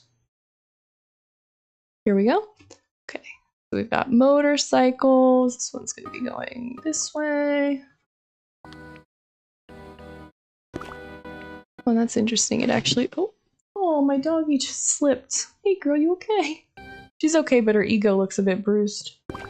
All right, so we got the motorcycles, and then I just want to show, where is this little ice cream booth or whatever it is? I don't know what it is. It's like, looks like a 80s mall kiosk. Maybe I saw it in miscellaneous when we were in here. Okay, but like, you got to use your imagination, but a bunch of these lined up together could look like, all right, so we got to leave room for the sidewalk. A bunch of these lined up together could look like, you know, like a store window. Oh, here's what I was looking for. And then you could change out the food stall items to be facing different directions. So maybe that's one style, but then backwards is another style. And now let me grab some lights. Now I think I didn't order loads of them. I think the green would be best because then they'd look like those really retro lamps. But I think you can see where I'm going with this. Got the lights going along the street. Now again, this is like very messy. This is just concept right now. Let's grab the sidewalk for both sides. Let's use maybe you know what? I just thought of this asphalt. I think would make a better white line than whatever that is that I use there, the gravel path. So let's use the asphalt. I think because it has less contrast with the black, it looks almost like a little bit more. Oh wait, you know what would even be better? The road has yellow lines on it. I think that's better, and it sort of blends in with the grass, so it almost makes the grass look like it's on purpose. Now, I can't make the sidewalk as wide as I'd like to there because of those bone piles.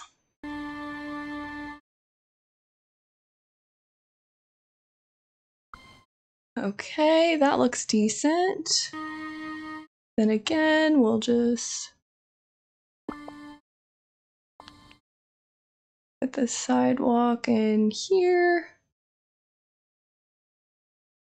All right, I'm not very happy with how this looks at this point, but I am happy that I'm putting out the concept. I want to grab Wally's house just for reference because this house, it does not fit the valley,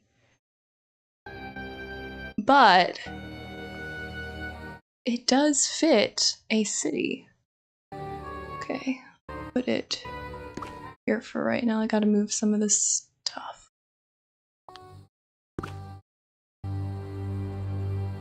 I'm afraid if I put it right there, I'll be placing it on top of myself, which I'm afraid would cause it to crash. But okay, so you get the idea. Maybe this ideally would be like, I don't know, somewhere where you could see it in the photo. And then as the last little bit, oh no, we might crash. I'm gonna screenshot this. It just is like a reference screenshot. We're gonna use the iron bricks along the edges of the street to act as curbs. And I think that this idea of citycore can exist in the valley using this technique. I mean, what do you guys think?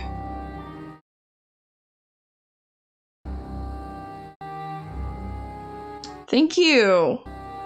Yeah, I hope it looks, I hope it ends up looking pretty cool. Now, again, like this is this is a really premature example of it, but imagine a year in when we're loaded with mats and like juiced out the wazoo and are able to clear these bones and stuff. Maybe leave some of them in because it looks a bit grimy. You can see here it almost has this Los Angeles haze, or imagine Hong Kong haze from you know, the lighting. It looks a bit foggy, like there's pollution.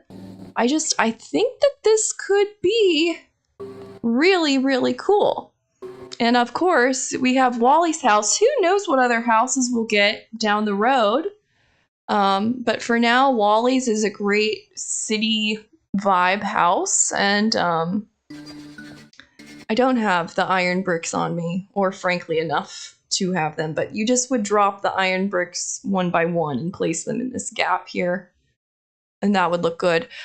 And you know what I just realized? Perhaps to make it even cleaner, instead of having this separate color here, you could use the gold bricks and have them scattered in like bits of 3, so it almost looks like a dashed road. That would look better. Yeah, I think I'll do that whenever I finally do it.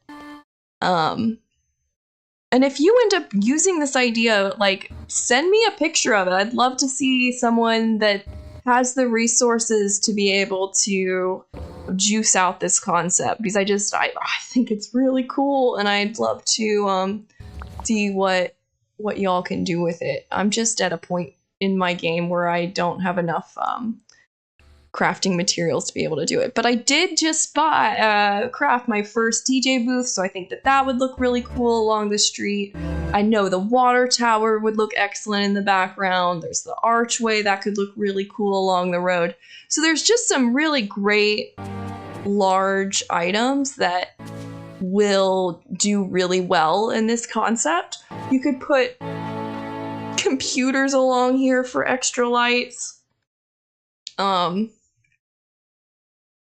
knows? I mean, we don't even know what we're gonna get unlocked later in the game, but it'd be neat to do like a food stall. Maybe you even have a furniture store or couch shop. We have so many couches in this game. It's crazy. I don't know why we have so many couches, but there are millions of couches, and there are 2 toilets, and I don't know why. I guess we don't use the toilet, so we can sit on couches, but there are a lot of L-shaped couches that are massive, and you need like a fully upgraded room to be able to fit. And I personally haven't decorated with them yet because they're so big. They kind of like take up the entire space. I'm gonna grab these orange house leeks. Oh, again, if you are just joining us on the stream, a thing that I'm going to be making a full-length video about are the flower spawns. Each biome's flowers spawn on individual timers. There's a set amount per flower, so it works differently than the wood, which drops through RNG. With the flowers, if you pick up the 2 yellow bromeliads within Sunlit Plateau, it opens up the spawn pool for those yellow bromeliads to spawn again. Now, because the specific flower is the rarest in the Sunlit Plateau, it will take the longest to respawn again. But if you don't pick it, then it certainly will not spawn again, because the cap is 2. Each biome's flowers have their own caps. It works differently than the wood. I had a hypothesis that I could manipulate the wood spawns in the same way, so I dropped 15 softwood, and I thought, well, all that I should get now are 5 rare wood every 25 minutes, because the wood spawns every 5 minutes. But, unfortunately, it was still dropping softwood. It's an RNG drop on the wood. There's not a set amount per biome of each type of wood. But the flower discovery has been very helpful in my own gameplay. I'm just harvesting the rares when I see them and leaving the rest. And eventually I'm going to tile out and farm out this entire area so that the flowers will all just spawn right here, and I'm able to collect them during my optimized loop when I collect the wood. You know what? Actually, let's go ahead and get started on that, because I've been meaning to do this and putting it off. And I think it'll feel really good once I have that finished, because then I will be able to just collect the flowers and wood very quickly and easily on my run. And those balloon arches all seem to require, except for one of them, all require the rarest of rare flowers, and 20 per arch, which is insane. Because the arches are an item where I feel like a lot of players would want to put in several of them, but considering that it's taking 20 of each rare flower, I just don't know how feasible that actually is. Is that an item right there? What is that? No, I think it's just part of the landscape. Alright, we'll just tuck that in for now. Please don't crash. Okay. I just want to make sure there's no, like, ginger or anything hiding in this before I bother putting in the tile in the furniture mode.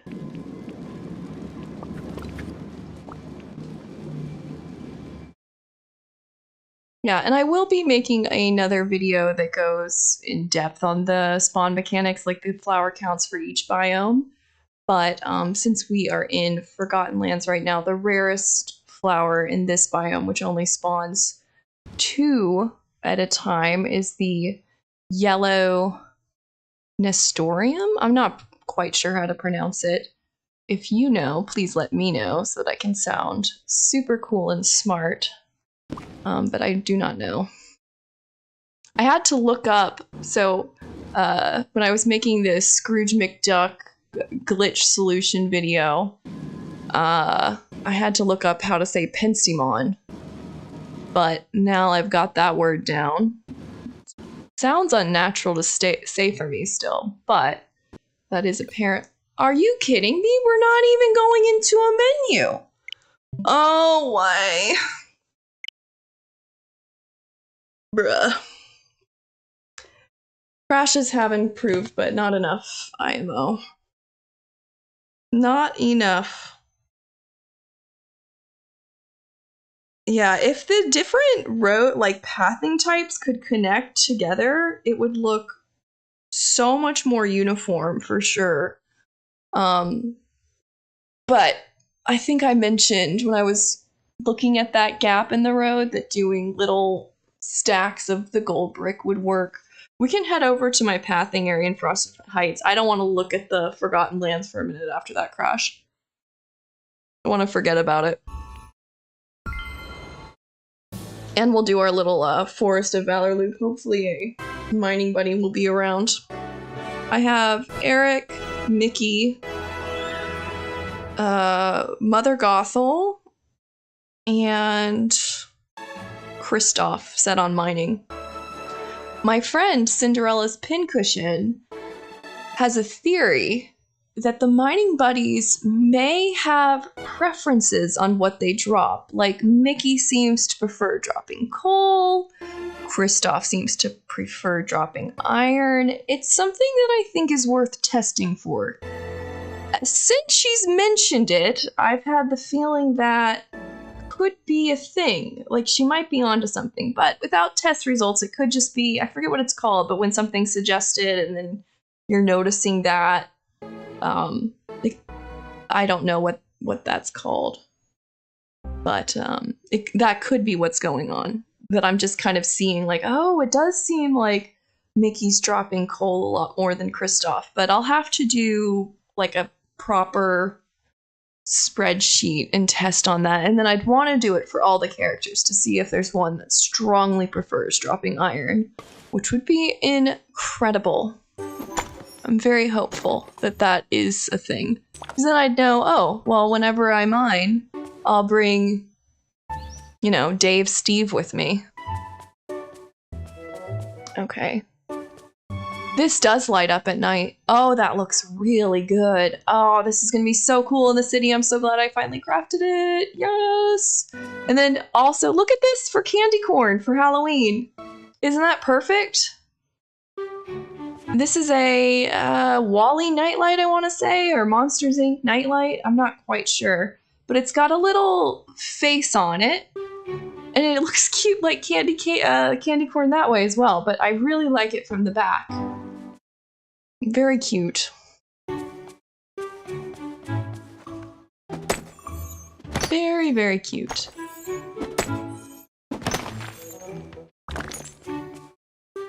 I don't see any mining buddies at the moment, unfortunately. Oh wait, is that... I think I just saw Kristoff going down that ramp. Hey Kristoff, come back! I swear they walk so fast. I've never seen a game where the NPCs are like bolting constantly. Come back here. Kristoff. Hey, did you see that? I can push him. Did they patch that? It was so annoying you couldn't push the characters for a little bit. They must have fixed that. Oh, that's a nice quality of life improvement. Hello. I was so freaked out whenever I'd get trapped by them. You know how I was saying I don't like going into the new mine because I think it's scary? Well, Mother Gothel was in there with me, and I couldn't even leave the area by going to the map to teleport out because you can't teleport out while in that mine. So I was just like completely scared and alone and stuck, and I told her I didn't want to hang out with her anymore, and she didn't move, but I was finally able to get her to move by like going into camera mode, and she did some little pausing, and I talked to her and I asked her to hang out again, and then I told her I didn't want to hang out anymore, and finally she moved. But I was very close to just shutting down the game.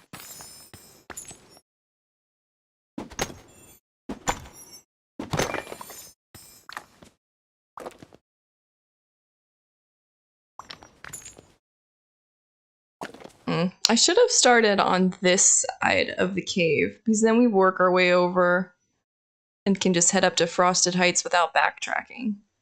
But I got distracted by Kristoff. It's not my fault.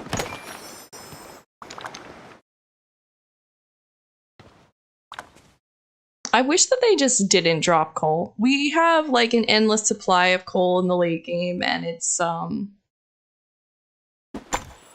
I've just been selling stacks of 99 because I just don't have room for it in my storage, and I don't cook loads. I know that you can get more money if you cook all your pumpkin puffs, but it hurts my hands. And frankly, the star coins are not as useful as they used to be. That's a big part of why I'm not going to continue my gardening drop testing, because the gardening is a great way to make star coins, but since the star coins are less valuable now, there's really not as much point. Oh, okay, real quick. So this is what I was talking about by stacking up the iron bars together or the gold bars together. Now, to make the road, we actually already have some of the dark brick path over here, so this will be easy. Now imagine this is wider.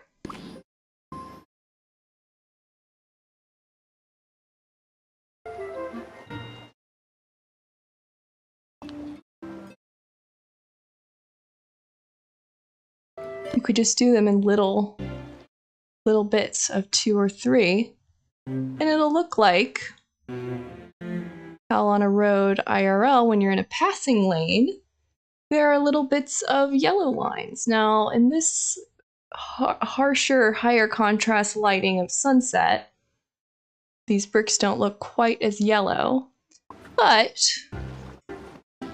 I think that they would work from certain angles. Maybe. I don't know. Definitely would take some experimenting. And then the way that these are placed here on the corners, I picture that for curbs along the street between the road and the sidewalk, but with the iron bars, which I do not have any on me at the moment. But I think that they're a very nice pathlining option. I saw there's a YouTuber, Barb Plays, maybe? I'll have to link to her channel in the comments. She had an idea, which sort of gave me the idea of using these iron bars she used. And I thought this was so clever, and it inspired me to try doing it with gems and, you know, the dream shards. I'll show you with the dream shards too, because they look nice. And then also the garlic looks very nice, believe it or not. Okay, so what she was doing, and I thought this was really clever, and it gives it a very nice natural look, is in her Forest of Valor, she had some paths, and she used the rocks as pathing liners, which I just love that, because a lot of the bigger YouTube designers are using these rocks. Let me go to the neutral colored one. They're using these rocks, and you know, these look nice, but you get a row of them to get, and they all, for some reason, I don't know why this is the case, but they all like it to go from big to small to big to small, and I feel like that's not really necessary, because I think they look fine just in any old way. But you know, that's just my personal preference. But what I wanted to point out, why the drop items are superior to these rocks, is you are literally stuck on the pathways. You can't walk through them. But when you use the drop rocks, as Barb suggested, you can walk right through it. So that makes them better for you know, just like a better gameplay experience.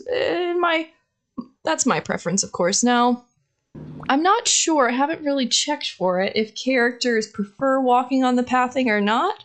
If they don't prefer walking on the pathing, it would be a good way to kind of like, what's the word? Like, wrangle your characters into staying in line. But if they already prefer to walk on the pathing, there's really no point in doing that. Now, if you were doing a very whimsical, like, I don't know, I might do this for Minnie. I was experimenting with a mix of the garlic, which I'll have to go grab some, and the pink tourmalines? I actually don't know what this gem is, like how to pronounce it. But basically, instead of using the bricks, I'll go grab some garlic so you can see it. I was putting... Which does make it a lot more realistic for me to do in early game because it's 5 iron ore for each iron brick. Oh, let's go. All right. What? Oh, it's all coal. I'm picking up the bad stuff. Oh, I did not do great on that splash. Oh well. Okay. I just want to get one of those splashes and the whole thing's iron ore. Like, that would be incredible. Okay. All right, I want to go grab some garlic, and then I'm going to show you a cute idea for pathing in front of Minnie's house. And garlic would save us from using, you know, the iron and gold, which are kind of hard to come by. And gives it a very, almost like... cloud lining. It's very cute, especially in this snow area. I didn't plan to put Minnie's house in this area, but maybe for Merlin's house, because I am planning on putting it in Frosted Heights, this could look very cute. Let's go grab some garlic real quick. It's like impossible for me to run past a mining rock and not hit it. All right. Just kind of grab a few pieces of wood on our way. Again, it's not like it matters what kind of wood is already down. It's fully RNG on each wood that's dropped. That would have been nice though if we could just have 15 softwoods drop and continuously just get hardwood in this area. That would have been very nice. All right, 8 should be enough to give a sample of what I have in mind. I mean, realistically, we can just use this area right here. So let me just grab this one while it's right next to me. And I'm gonna split these up. And by the way, you could use this method on with the ginger on maybe like the dirt path or the path with that kind of looks like mulch. It has like shredded tree pieces on it. I think it's the default path for this area. The ginger would make a nice lining on that one. Oops, did not mean to eat that. But that does remind me, let's go ahead and up our stamina while we're in here. Try and prevent that stamina depleted warning. That's the worst. Okay. So, the ginger just kind of looks like a fluffy border when they're all placed next to each other along a path. And I'm not quite sure what the perfect corner piece would be. I suppose it would depend on which house you're going to use it for. So I had mentioned minis. I think the pink tourmaline would look very nice on the edges, but you know, let's say you were doing something a bit earthier with it. Maybe it would be a potato, or for Merlin's house, maybe a diamond on as the corner piece. I might have a diamond in my pockets, actually. Let's check. Yeah, I do. Or maybe, is this a shiny? Oh no, it looks huge. Maybe one of these crystals. Let's just try some different ones. Okay. Citrine, why not? But basically, you can experiment with using different dropped items to make very, very nice paths, unique pathing ideas. And I do really like that crystal. I have loads of those, like I mentioned that earlier, so that would be a good option for me. This diamond looks quite nice. Maybe rotated this way. Yeah, I think I like that better. So this is a nice option for a, you know, ornate pathing that, you know, no one else is doing, at least not that I've seen, using the garlic. Again, inspired by Barb for using the stones. I thought that was so clever, and I love that you can walk through it, unlike the big landscaping stones. And big shout out to her. That was just such a good idea. I really liked that, and I'm so impressed. I don't know if you've watched any of Barb's videos. She has so much fencing. I'm so jealous. Her iron ore collecting game is seriously on point. Like, her house has a full fence around it, and not one of the cheap fences. Let me show you which fence she used. I'm pretty sure she used this fence along her entire house line. By the way, this little green star lily looks really nice with that fence. That's a nice combo. But you can mix different fencing together. And then I had a cool little idea to kind of make up for how expensive fencing is and how, I mean, expensive resource-wise. This came to me the other day, and I might use it somewhere in Frosted Heights. Let me see where I have a little room. Okay. Yeah, let's go here.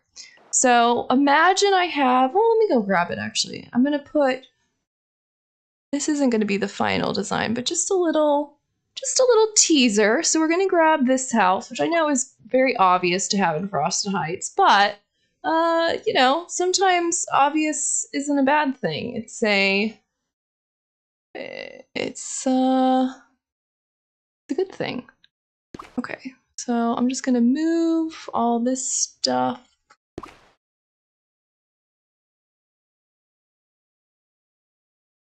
Okay, oh wait, hey, I didn't grab that. I thought I did.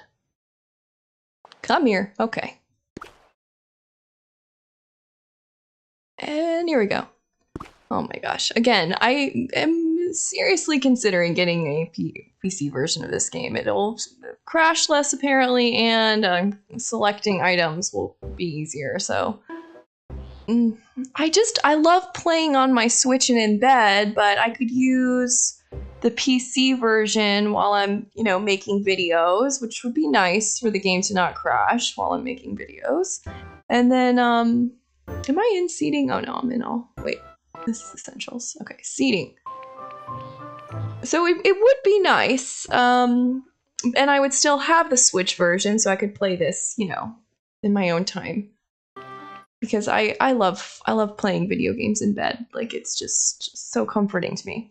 So here is a concept for a low resource heavy fence. Come on. All right, there we go.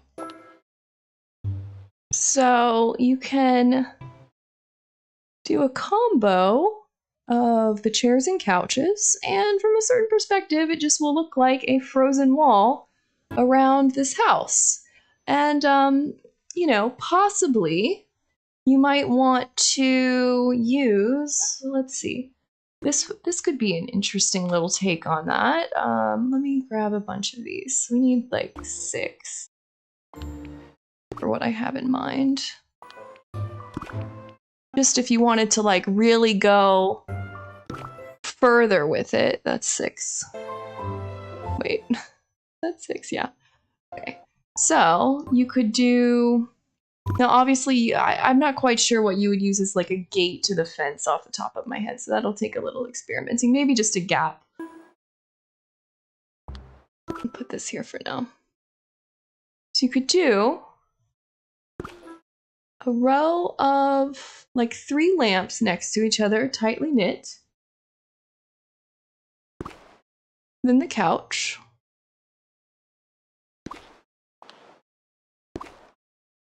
Then 3 more. You know what I just thought of? Might look even nicer. I'll try it on this side.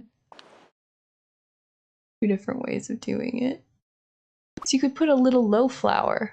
I don't know which flower off the top of my head. The purple Penstimon's coming to mind, but I don't think that would look the best with the blue. But some other low single tile flower in front of each of those. In the front, if you wanted the space. See, I have the lamp set back one. You need a single tile flower. Most of those are in the peaceful meadow, but behind it, you could do. Oh, I like that.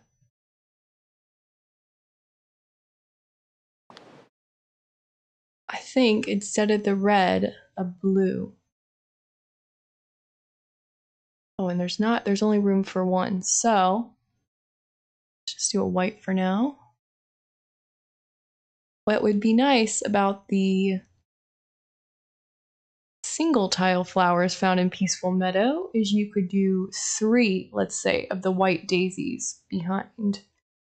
And that would also fix, this will bug me. So this 4 tile, this 2x2 tile flower will always be off center because there's 3 tiles. So getting the single tile white daisies would look very nice. And I think just after experimenting with it a little bit, they would look best behind the lamps. Now, this is, of course, just my personal preference, but you could certainly have fun in your own game experimenting with different ways of doing this kind of fence. So this is an option, and then again, let's say you didn't want to use the lamps and you just did something like this more solid wall looking fence. And these will save you tremendously on the very expensive iron heavy fences that this one uses loads of iron, this one uses loads of iron, this one uses loads of iron, and so does this one. This one's all dark wood, which is another rare resource. Now these are very nice. They're just softwood and, fiber or whatever. They're easier to make. But these are the big boy fences. And I think that these 2 metal ones for that citycore Wally area we were sort of concepting earlier would be perfect. Absolutely perfect. You put that with, let's say, those burlap bags and some trash cans. Oh, it'll look so good. Just a little bit of grunge. Maybe, if we ever get like a spooky haunted house, get this metal spike fence going. Or is like, I suppose with the city having different style yards would make sense, of course, too. So you could use this one maybe for a mid-century modern style home. Oh, and then let's say you want to put in some additional buildings. So an idea I had for that would be to use the outhouse stacked next to each other and the trellis. And you can make a cute little garden home. So you just put this one and this one next to each other. Unfortunately, they will not connect. It's not going to be a seamless connection, which would be great, but we can get around that by using... Oh, I just got the thing where I can't scroll down anymore. By using the trellis arch that is in front of Mickey's house at the very beginning of the game. Let's see.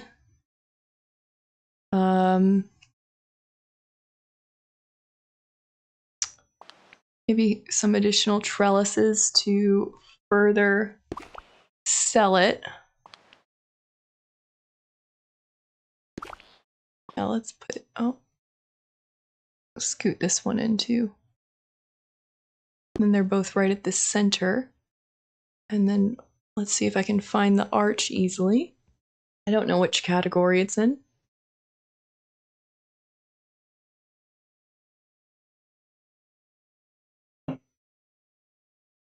Just had a thought while I'm here. This could possibly look interesting on the side of a house, almost like a little shed or something on the side. Not sure, but that's just a thought. Where I was headed with it, though, is the trellis arch creates the point of the roof and makes it, from a certain angle, appear as though the building is connected. And I just passed a clock that might have this effect as well, but boom.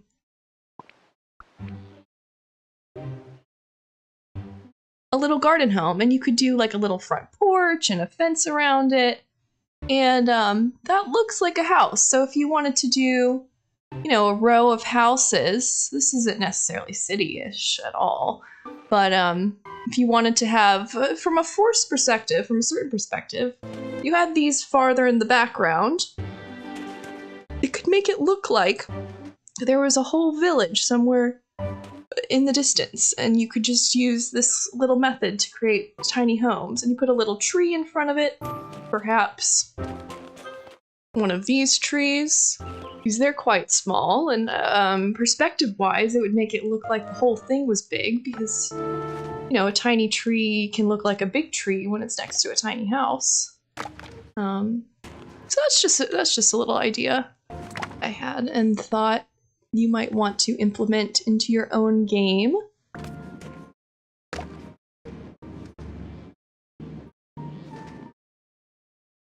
Oh, hey, thank you for coming back again, Fabrian. I'm so glad that you're here. It's been really nice getting to talk with you and share some of our woes and ideas and gameplay together. I'm happy to report I've only crashed twice during this stream, which is pretty good. I'd say pretty good. Let me do a quick tour of what we've been up to. So you just saw the tiny house design. I was showing different pathing ideas. So I was using the gold bricks along this one with the pink gems as the corner pieces. You kind of got a taste of that last stream. We also were playing around with some fencing ideas over here that don't use resources, because the resources are so important to hang on to. I think I might be glitching myself right now. This house cannot stay here. It's not good for our efficient farming route at all. Let me move this back to where it was till I properly decorate with it. Oh my god, that just made it so hard to hit that rock. Here, I'll clear all this out, but I do think that this is a fun idea for a frozen fence.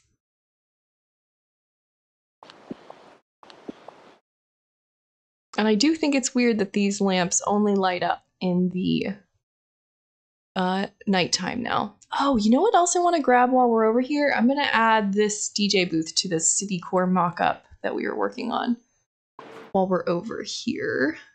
So let me do this little mine run, and then we'll head over to Wally's citycore concept, which I'm very excited that I finally put that out, because I've had it brewing in my mind, but seeing it is pretty cool.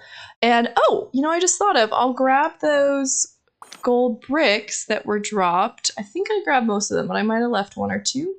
And we'll bring those over and try that for the street to see how it looks.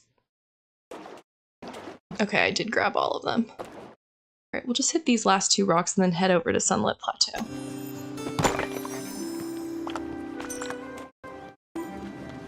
All right, what do you guys think? Do I risk the teleport to Sunlit, or do I just hoof it?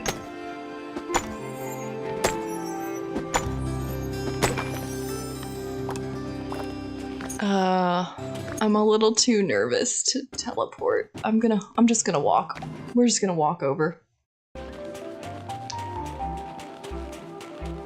And I'm tempted to just take the efficient route. We'll take this route by these rocks on our stroll. Our casual stroll.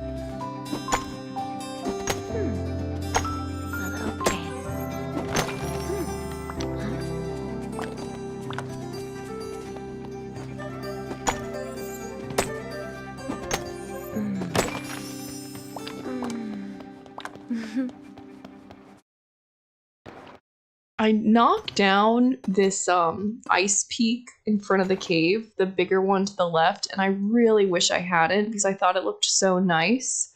I did it so I could walk over to this side faster, but I'd say that what's the expression, like function over form was not the case in that instance. I think it would have been worth it to do that little extra walk around and keep that ice, I don't know, wave right there. Because it did frame the cave nicely. I'm very happy with how the plaza came out. I'm so grateful to my past self for ordering so many of these lamps while I still could. I'm low on them now. I think I have like 5 or 6 left for future areas, so nowhere else will be this easy. But at least I ordered enough for the plaza, which is nice. Oh, but see how Mickey's house or Minnie's house is so cute with the pink and purple? I think doing that garlic lined path with a mix of the amethyst and tourmaline would look very cute for her house. And I think my house, Mickey's house, Minnie's, and Goofy's will all be in Forest of Valor together, but each have kind of like their own unique yards because they all are made with that wood shingle siding. Yellow, blue, pink, and orange. I don't pick up orbs. I still don't trust it even with the new update. Like, I'll just do an orb run every now and then where I'll go through my whole valley and open up all the orbs at once. Oops. And that is kind of like the extent of my orb openings. Because they, even with the update from today that's lowered the number of Switch crashes, the orb still managed to crash my Switch. I fed a fox, he gave me an orange orb. I opened it, I crashed. I literally went back, fed the fox again, got the same orange orb, crashed again. Third time, fed the fox, got the same orange orb, didn't open it, and it's still sitting there.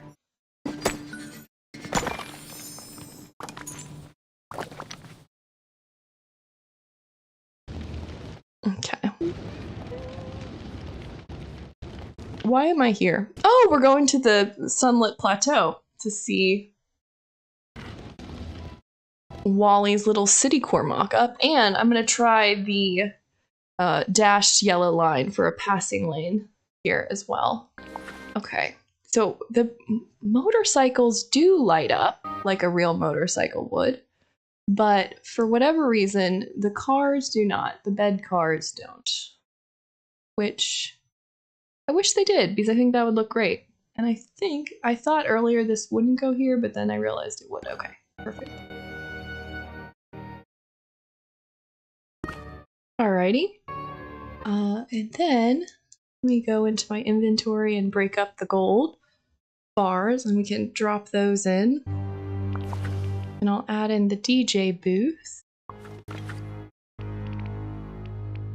And I don't think I have iron bars anywhere outside of my house at the moment, which, wait, how do I get into inventory? Okay, I guess I gotta just restart that. All right.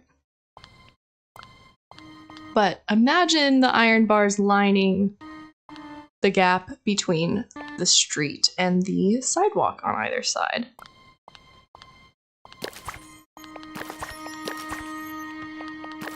And obviously imagine the road going all the way into the sunset. And Wally's house fitting somewhere neatly within line of sight of it.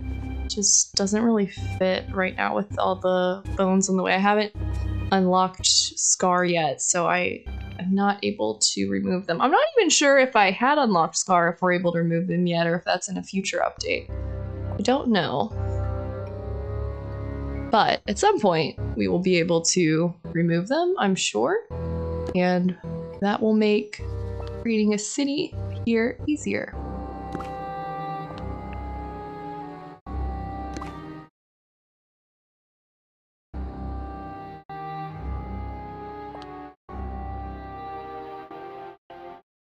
Is anyone else on Switch, like, whenever you're placing furniture, it feels like your cursor just kind of yeets all over the area?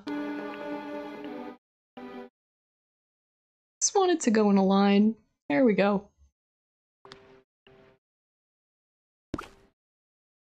I don't have quite enough bricks with me, but you get the idea. And I do think that the bricks look better than the different tile that was there before. Yeah, I think that that's the way to go. Yeah, and then Wally's has that gold color too.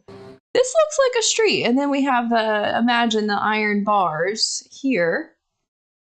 And I'm just gonna pick this flower, get it out of the way.